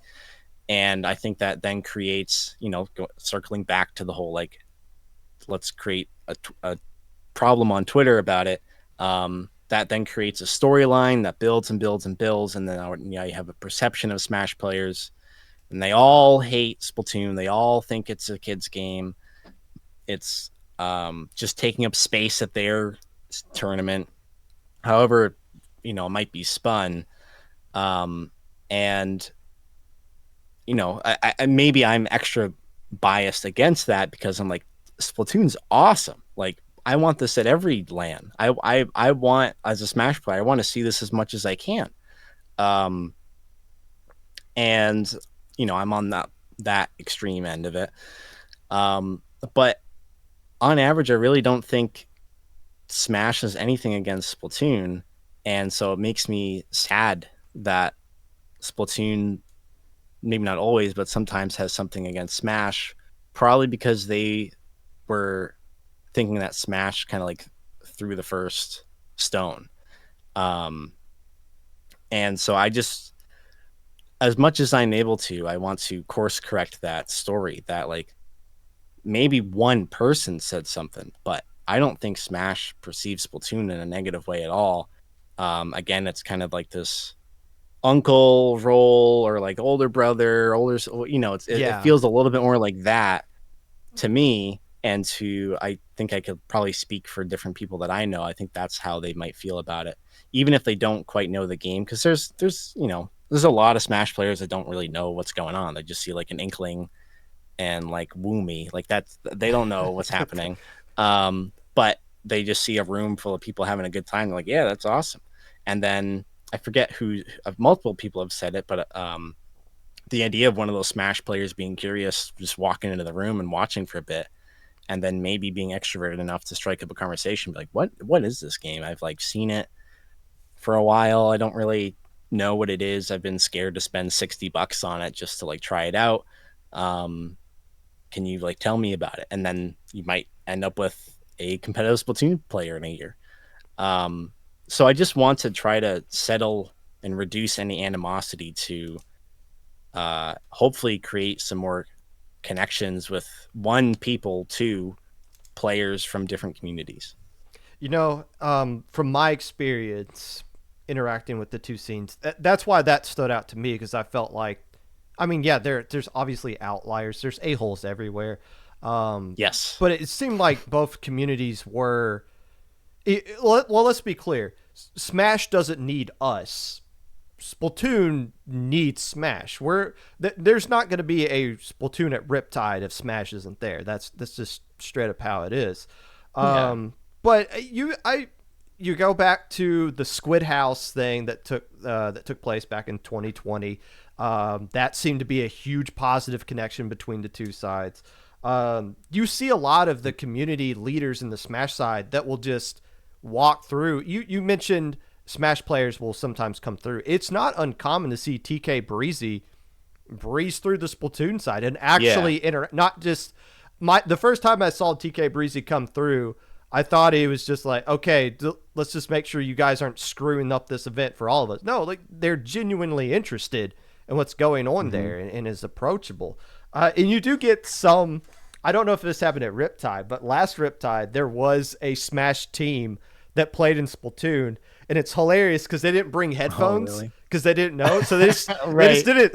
They just got you just yelled. Yeah, well, or they didn't. Well, they don't know how to do call outs. Like they just played for fun and didn't realize that we're pretty much sweaty with a quote unquote kid game. So but yeah, you see a little bit of that connection, and I don't buy into a Splatoon versus Smash thing, but I do buy into, and I said this on there was Gus's podcast a couple of days ago. I buy into a jackass versus sane person debate and that applies to everything that goes on in our world, unfortunately. But I think that's what I sort of wanted to highlight with that too. Is like, I don't think this is Smash versus Splatoon. I think this is just like human psychology versus another human's psychology, and it's easy to apply that experience to, oh, this must be Smash versus Splatoon. Could you, I don't know if you could comment on this or not, or if you would know, Smash TOs, how they see Splatoon when they're looking to add Splatoon to their event, not just Low Tide or Riptide, but like Genesis or Big House. Like, how do you think they see it? And I know you're speaking for like other people, but do they see it as like, okay, this could be something that adds new people to like what we're trying to do, or is it like a financial boost kind of thing? Like, I'm genuinely curious how they see Splatoon, or what their thought process is as far as what makes them decide if they want to try to bring it to their event or not. Mm-hmm. So firstly, not a TO, but has talked to TOs. Right. And my understanding is, if you can afford it, sure, let's do it. But that's a really big if. Let's start out with this. So it depends on where your venue is. I think the more of like a populated city you're in, the more you're going to have this. But I don't know if everyone here knows how much a land drop costs. Just like for a stream, to have even like 10 megabits per second up and download out of the wall. Any guesses on what that could cost, the range? Chat? Anyone in chat knows I'm not going to have any answer to that. Did you see me try to fix your webcam at the start of this episode an hour ago? You think... What are we talking about? Like per hour? Are we talking about like per hour, per... It's usually per day, but it could be per like event. It would definitely depend on how the venue does it. What would the answer be? And this, I have the most experience with this one in particular at Shine 2017. It was $10,000, I think, for the weekend. For the weekend? Yes. And how many streams is that? Was that like 4 streams or? Well, it's 10,000 per like Ethernet line. So if you wanted to have for a weekend, 10. So if you wanted to have a stream, it better be good. It better bring some people in. It doesn't matter what like how well intentioned you are, how much you love the game. If it's 10 grand, dude, like you can't just be like, yeah, sure, let's throw in some more games. Like, it's okay if there's 3 people that show up. No, you cannot do that. And that's just for the stream. And it's possible that that's on the higher end, but I've heard numbers that are similar too. That's just the connection. That's not the equipment. That's not that's just, oh my gosh. Right. So, right. Figuring out sourcing all the gear. So let's look at Splatoon. Let's break it down. Yeah. So if you want the stream, let's even round down a lot. Okay. Let's call it $3,000. If you want the stream, we'll say $3,000. And it's possible too that it's packaged in to like a bundle deal. I'm sure there's a million different ways that venues could do this. It's like, oh, if you want to get 1 Ethernet line, it's this. If you want to get 2, it's this. If you want to get 4, it's this. Like, it could improve with bulk. I don't know. Multiple Um, days discount kind of right. thing. Yeah. Yes. I'm sure there's a whole bunch of models for how they want to do it. Um, so that's the internet. Then you have to have all the gear needed let's for the stream setup alone, okay, and a commentator desk, and all that to work correctly. That's a whole other thing. And shipping the gear there, shipping it back, um, that just the stream setup, and then you look at all the setups for the rest of the venue for that event. So I think at Riptide I think there were 8 tables, um, eight LAN setups basically. Yeah. Um, and then I can't remember if it was 7 and then the stream, or it was 8 and then the stream. Um, but that's all those monitors, all those switches. I mean, I guess people might be bringing the switches, but all the docks, um, the headphone amps, the HDMI cables, the power strips, the power cables, um, And a the lot of the things you're mentioning are the same exact, like literally the same exact piece of equipment that travels, gets on an airplane and flies out to the next Splatoon event. Like some of those LAN Mhm. cables are the same exact cables that were used in like Don't Park in the Grass in Seattle, like back in Yeah, like long ago. right. I'm Those things are sure. worn down. Mhm. So right, there's the equipment cost, there's the cost, or hopefully sourcing a volunteer of someone going like, okay, well, it's all in the room now. It's going to take hours and hours and hours to set this up. Someone has to know how to do it right. Someone has to know how to troubleshoot issues. That's going to take hours and hours and hours. And so on Thursday at Riptide, I got there. It was Ray's and myself who were the first two there to do anything with Splatoon. And we started getting pallets from Gaming Generations of Mhm. all the monitors, of the docks, of the network gear. And so we started doing it, and I was like, oh man, this is gonna take so long. Like, we gotta start looking at the stream setup. And then Rage was like, all right, I'm gonna see how many volunteers I can get to show up to help do this. And thank God for the volunteers. Volunteering is so helpful. It'd be great if everyone could get paid and everything. I at least like to see that volunteers get like priority seating to watch finals. Maybe they get a shirt too. But know that the volunteers are one of the main pillars of an event happening. So please consider that if you're going to a LAN. Even 20 minutes of your time can make a huge difference. So there's all that man hours of just building things up, and that's either time and money, so more possible money going into this. And then you have the people who are staffing the event, the TOs themselves, and usually there's more than just one single person, because if that person gets hit by a bus on the way in, then your tournament's done. Or much more likely, they get COVID before the event, Or if they get COVID and they before can't the even event. fly out. That's Right. happened multiple times with Splatoon. Well, speaking of COVID affecting things, the stream that I ran was supposed to have 2 people dedicated to it, not including the spec ops, which, by the way, I want to, if possible, slowly move to calling that observer. In every other game where there's someone operating the camera view of the game, it's an observer. So Okay. everyone start calling it observer if you want to be cool. Mental note, observer. Mental Got note, it. observer. Usually it's, and somewhat annoyingly, it's usually abbreviated as OBS, which is the same as OBS, and then that's its own weird thing. But usually it's just called OBS. If you're in a production room for an esport and someone says OBS cam or go to OBS, they're referring to observer. So not including observer, there was supposed to be 2 people for the main stream. I believe the story was that person A got COVID. So then we looked at hiring person B kind of last minute. And then like a day after they were down to do it, person B got COVID.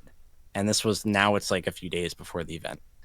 Um, so so it became, I would have one person with me to not having person, then, oh, good, there's a person with me, and then, oh no, there isn't. Um, so in a weird way, that was actually financially helpful, probably, to not have to pay another person. Um, but it definitely made things a little harder, at least a little bit.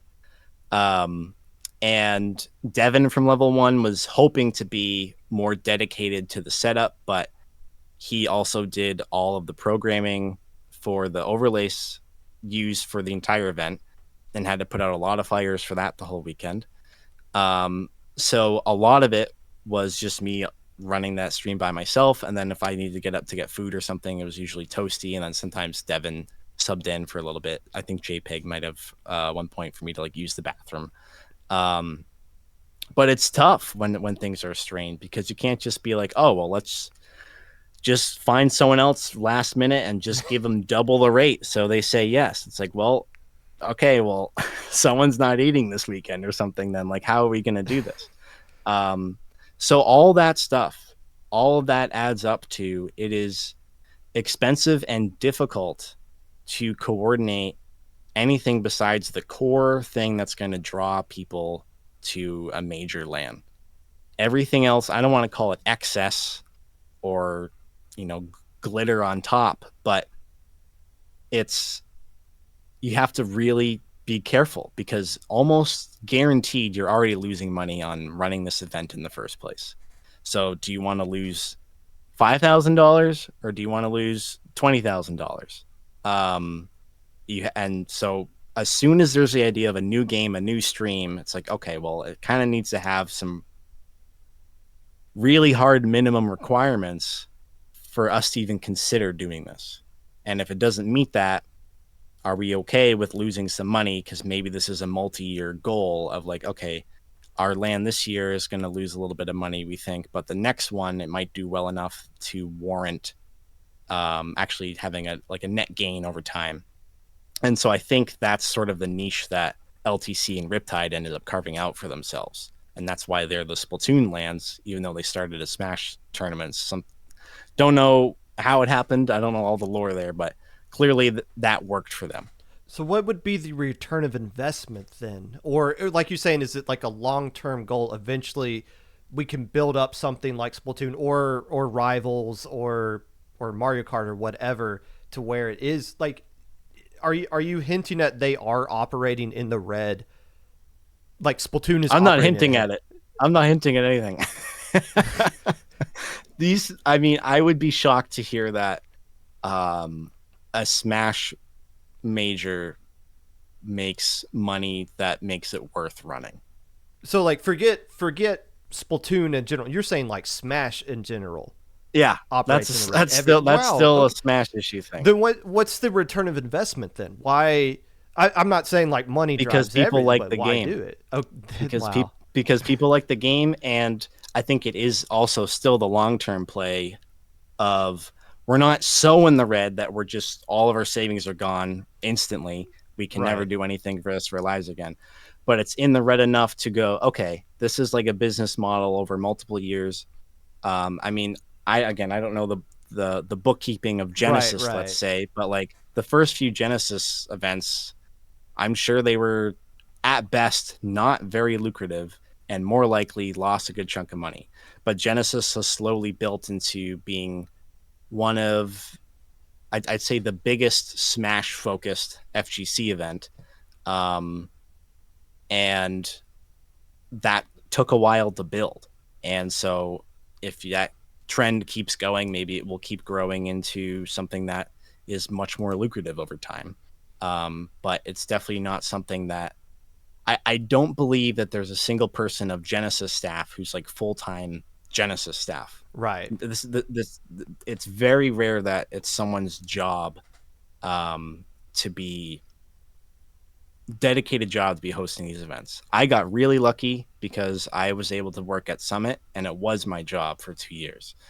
And then when I was with Panda, that was essentially my job for about a year as well.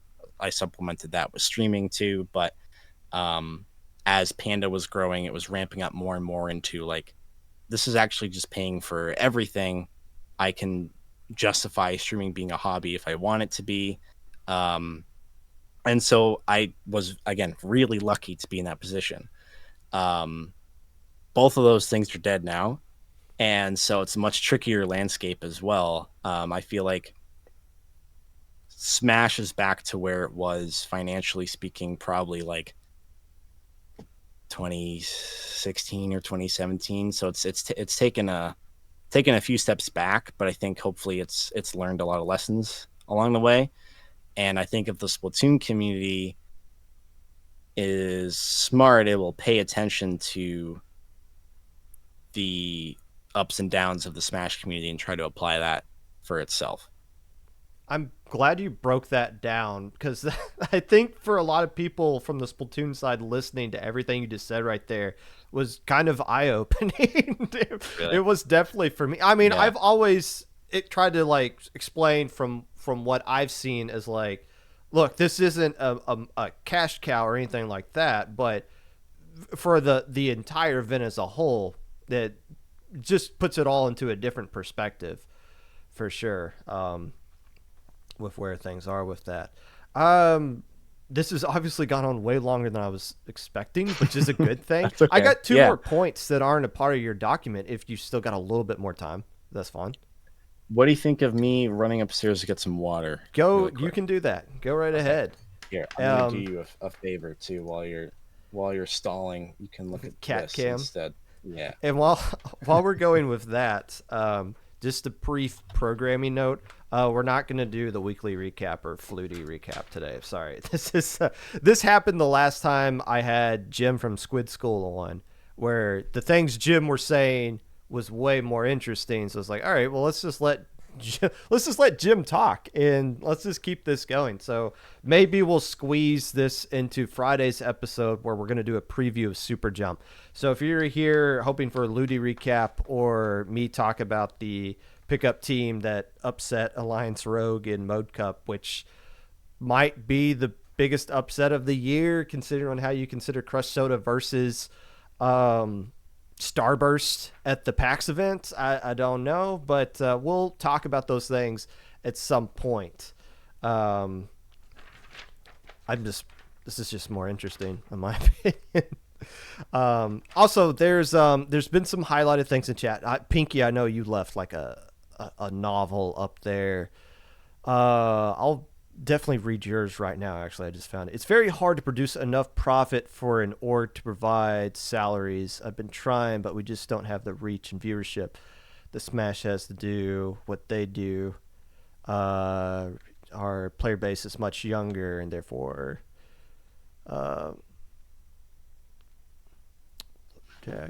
well, yeah, some of the things, Pinky, you're kind of talking about here kind of got covered a little bit in that last one there. Sorry, everybody. Cat's gone.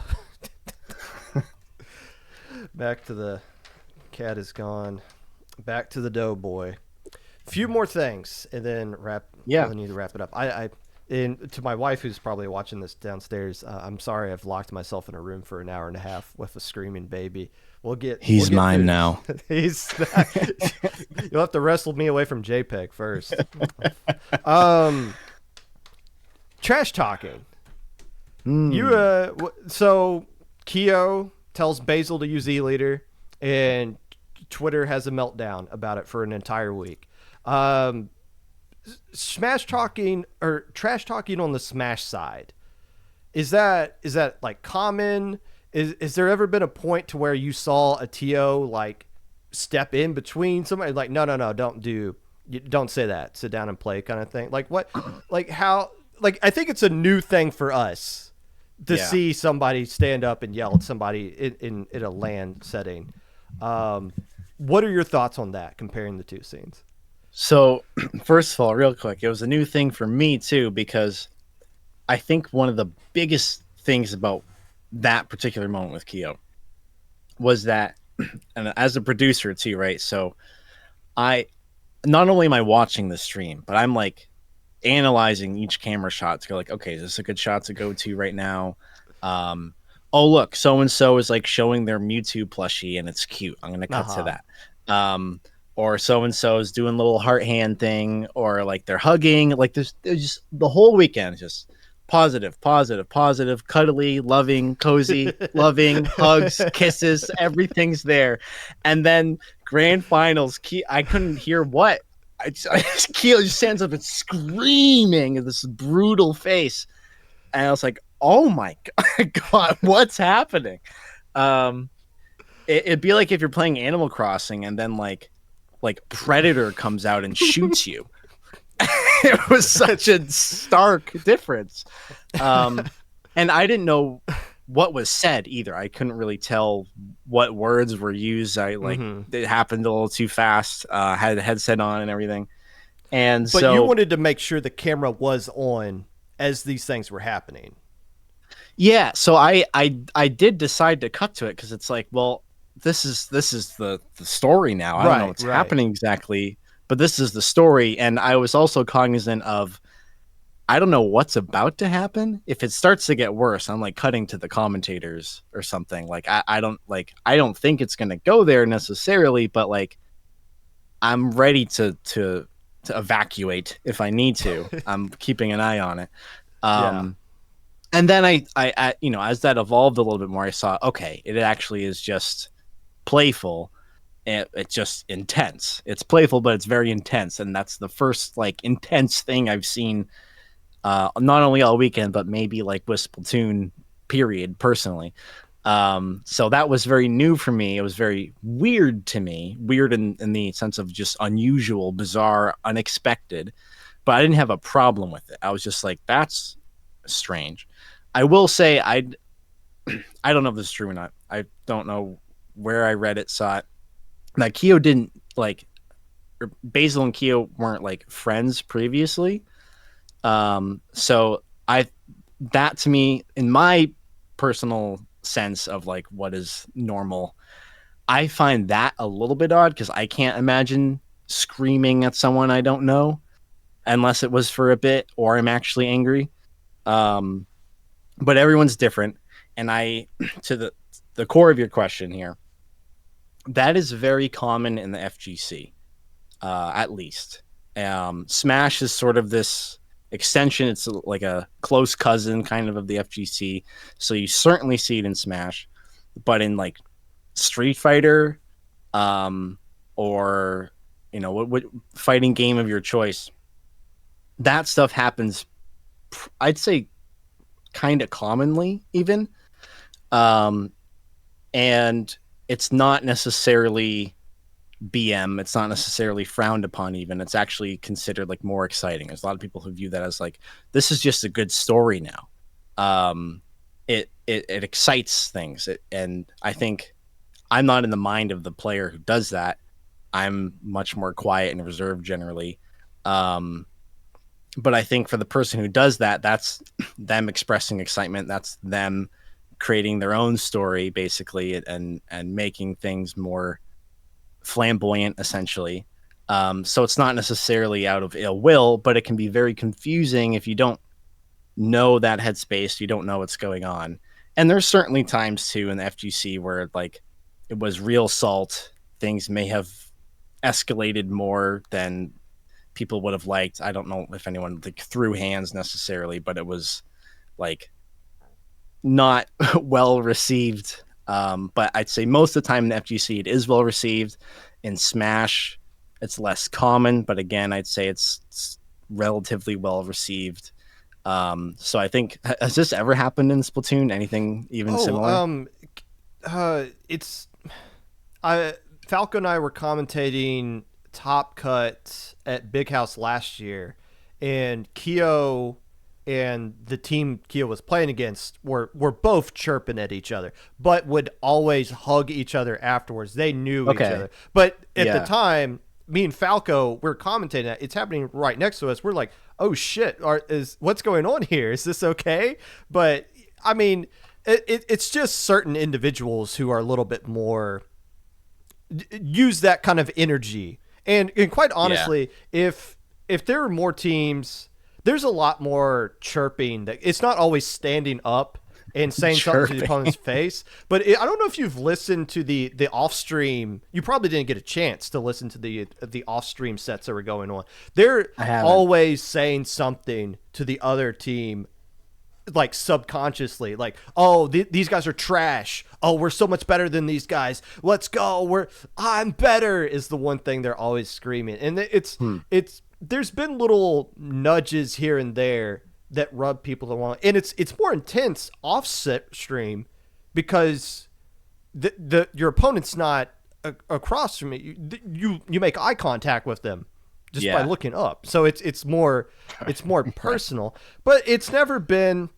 There's been people who've been frustrated and not happy with that kind of thing, but it's I don't know. It just took on this different kind of conversation because we saw it, and when you put a camera to it, and you like you said, that's the story, and how people perceive the story, it kind of gets stretched out of proportion into this larger debate, which is why I was like, isn't this common? Like, isn't this something you typically see in Melee? But I guess just because it's acceptable in one gaming community in one form or another might not mean that it's easily translatable into another one. Like, not all esports are the same kind of thing. Yeah, I agree. I think, again, I think the main thing that stood out about it and had it become such a talking point in the community was the difference, was the differential. Right. I like, if that was Street Fighter, people would have just like laughed and then that would be it. Not at anyone, and just been like, yep, there's video games happening. Let's go. Like, it's been like, cool, sure. But with Splatoon, that is so different than the norm, or at least what's perceived as the norm. Like you said, people are maybe doing it like more quietly, or just to their friend or just to their team, but loudly projecting trash talk, standing up, making the whole venue go quiet. That is definitely something that will shake you a bit, especially if you're not used to that. Makes sense to me.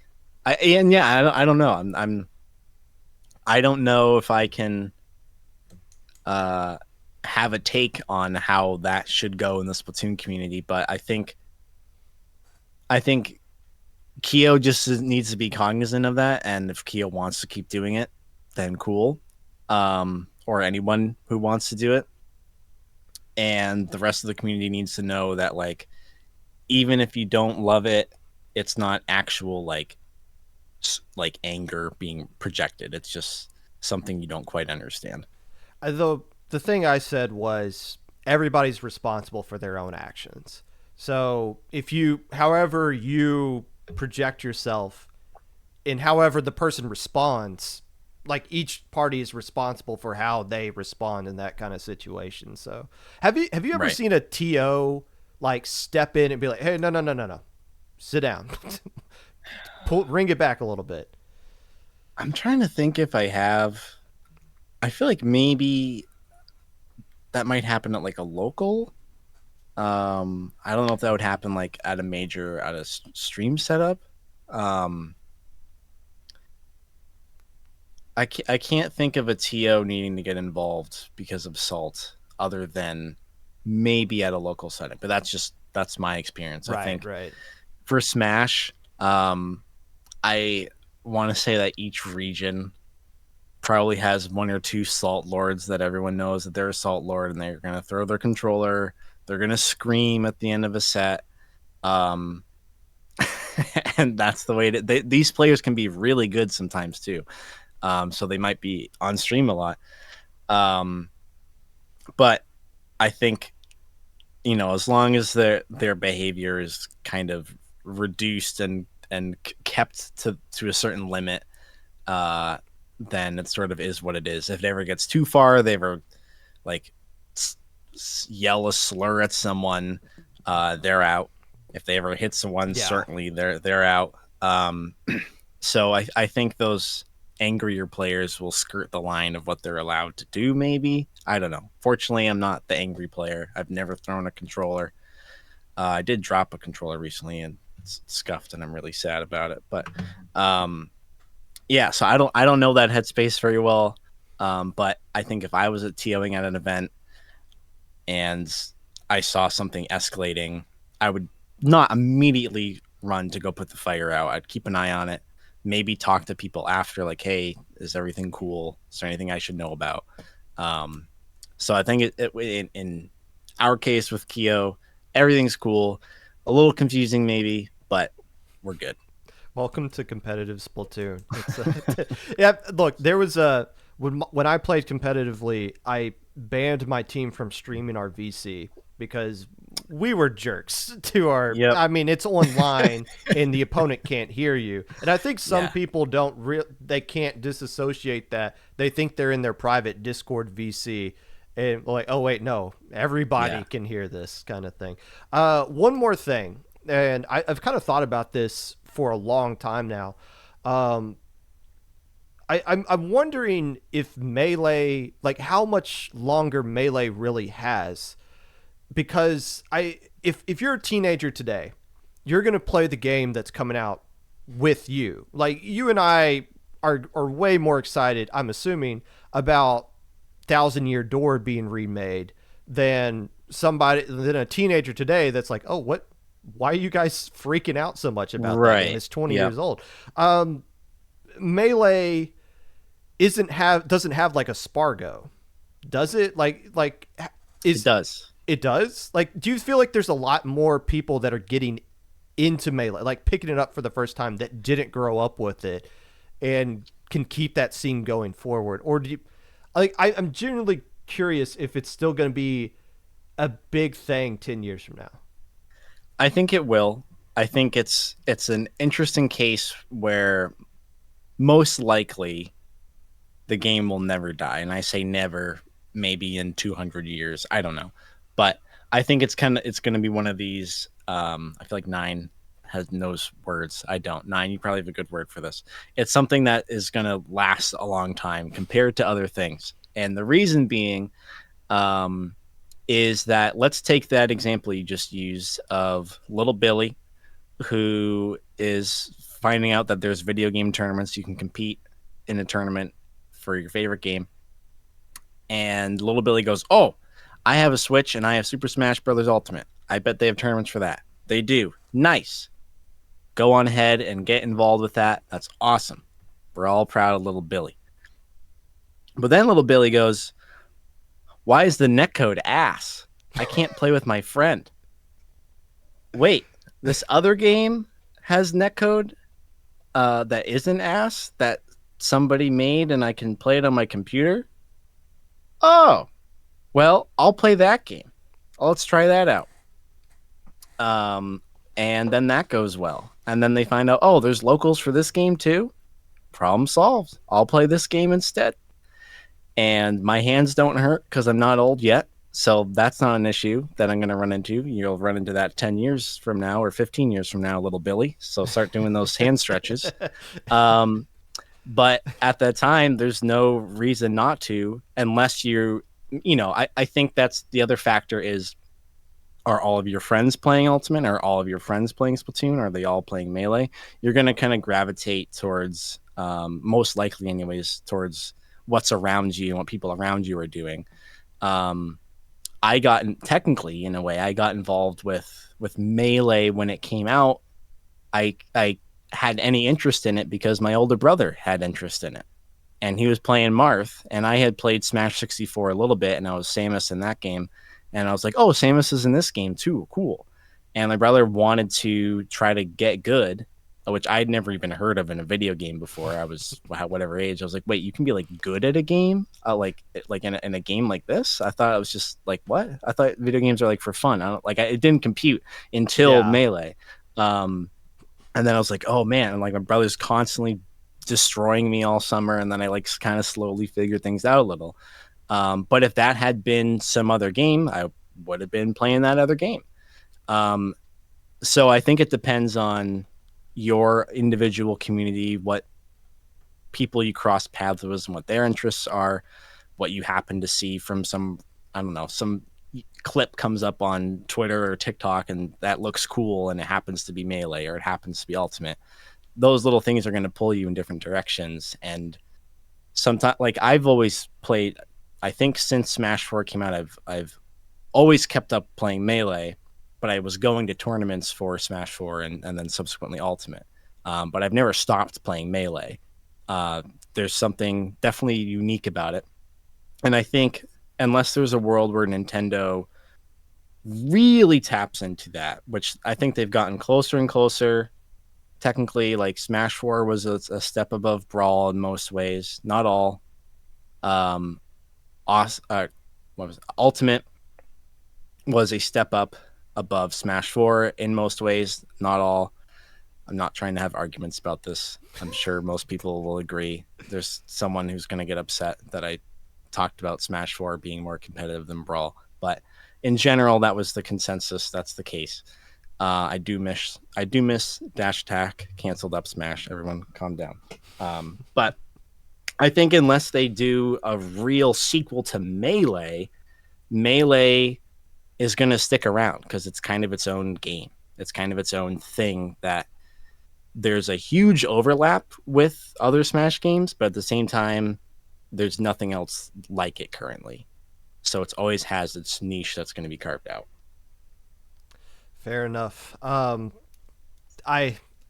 running up against the. I've never thought I would say a Popcast episode's going long, but here we are. I was surprised when you thought it was going to be like under an hour. I was like, really, for all this stuff? Look, okay. I didn't know how long-winded you were going to be, or how in-depth you were going to be with these things. But I was liking it, so I was like, let's just keep it going. So there we go. Go ahead and plug yourself.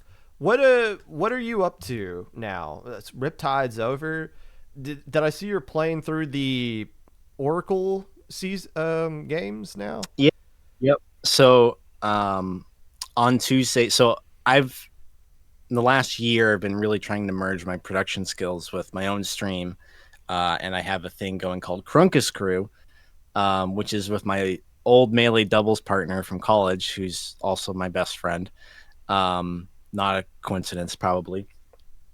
And so we have a show every Tuesday where it's a literal couch co-op. We're sitting on a couch, playing different games. And so sometimes they'll be actual co-op games. Sometimes it's just like we're kind of passing the controller each time someone dies or something. Because I want to play video games with people in person, and I want to do stuff with a friend, and I think we have good banter and such. So that's something I do every Tuesday.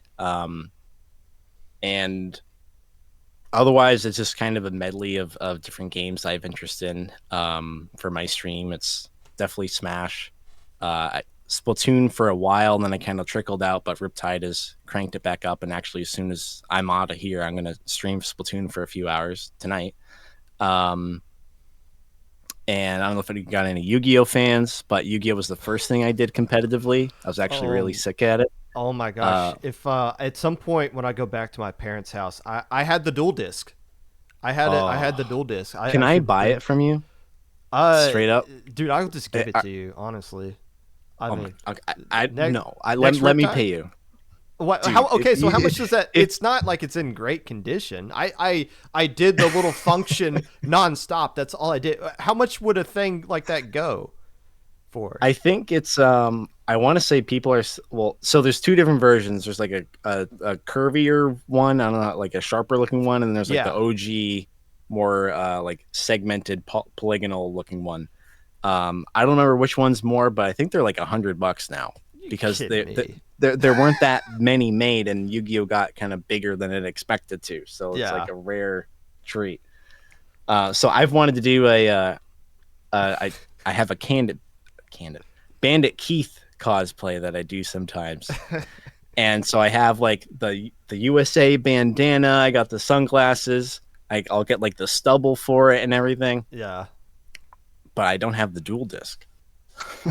Okay, so so my thing suddenly becomes way more valuable to you then, if that's what That's it's why I for. was like, I Okay. don't feel like I should just receive it for free. Okay, look, Maybe I'll bring I shouldn't have told you that. next Riptide, or what about Low Tide City? Potential to go to that, or I'm hoping to be involved with the production for that, but that's so far out that like who the hell knows. hey, it's so far out. People already got it in their Twitter bios. Soon to Low Tide City. You Yeah. get the Well, that's next what thing to happens when look you have 2 forward lands to. a year. Exactly. Yeah. Exactly. Hey, thanks for coming on. I've been wanting to have Thank you on you. for a while. I was just waiting for the right opportunity, and this seemed like a really good one. So maybe we'll do it again at some point, and we'll just make it the episode. So instead of having I would that other thing. I would love to do more if you ever find a good opportunity for it.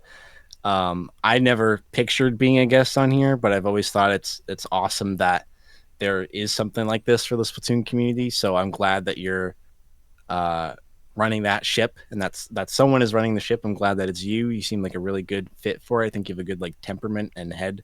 Maybe minus the production thing, can work on that Yeah, a little bit. I hear a lot about my good head in this community. That's for sure. Thanks. At the same time, okay, well that's another factor. I thought it was really funny that someone, I don't know if you know who Aaron is from Riptide. Probably Yes, I saw his do. tweet. Yeah. Yeah, I can't believe people were like, "Is that Pop?"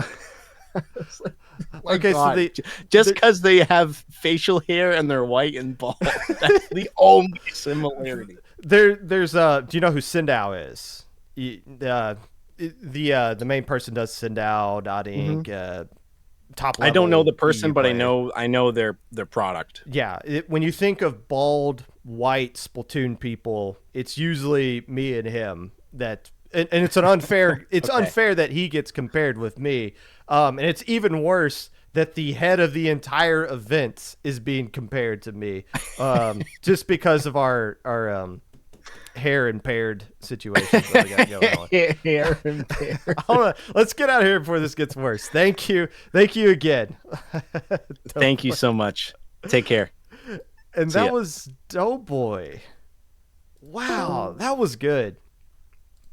That was really good. I enjoyed that a lot. A 2-hour episode. I need to wrap this up. I need to go downstairs. But yeah, thanks again, Doughboy. That was fantastic. There'll be an episode on Friday previewing Super Jump. We'll probably talk about Flutie there as well.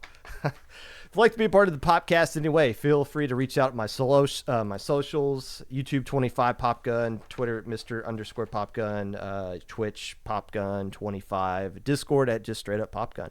Make sure you guys wear a mask, get vaccinated, enjoy the rest of your week, sign up for Super Jump, and hey, if you missed the VOD, there's plenty of stuff to watch back on YouTube of this later. Wow, that was great. That was fun.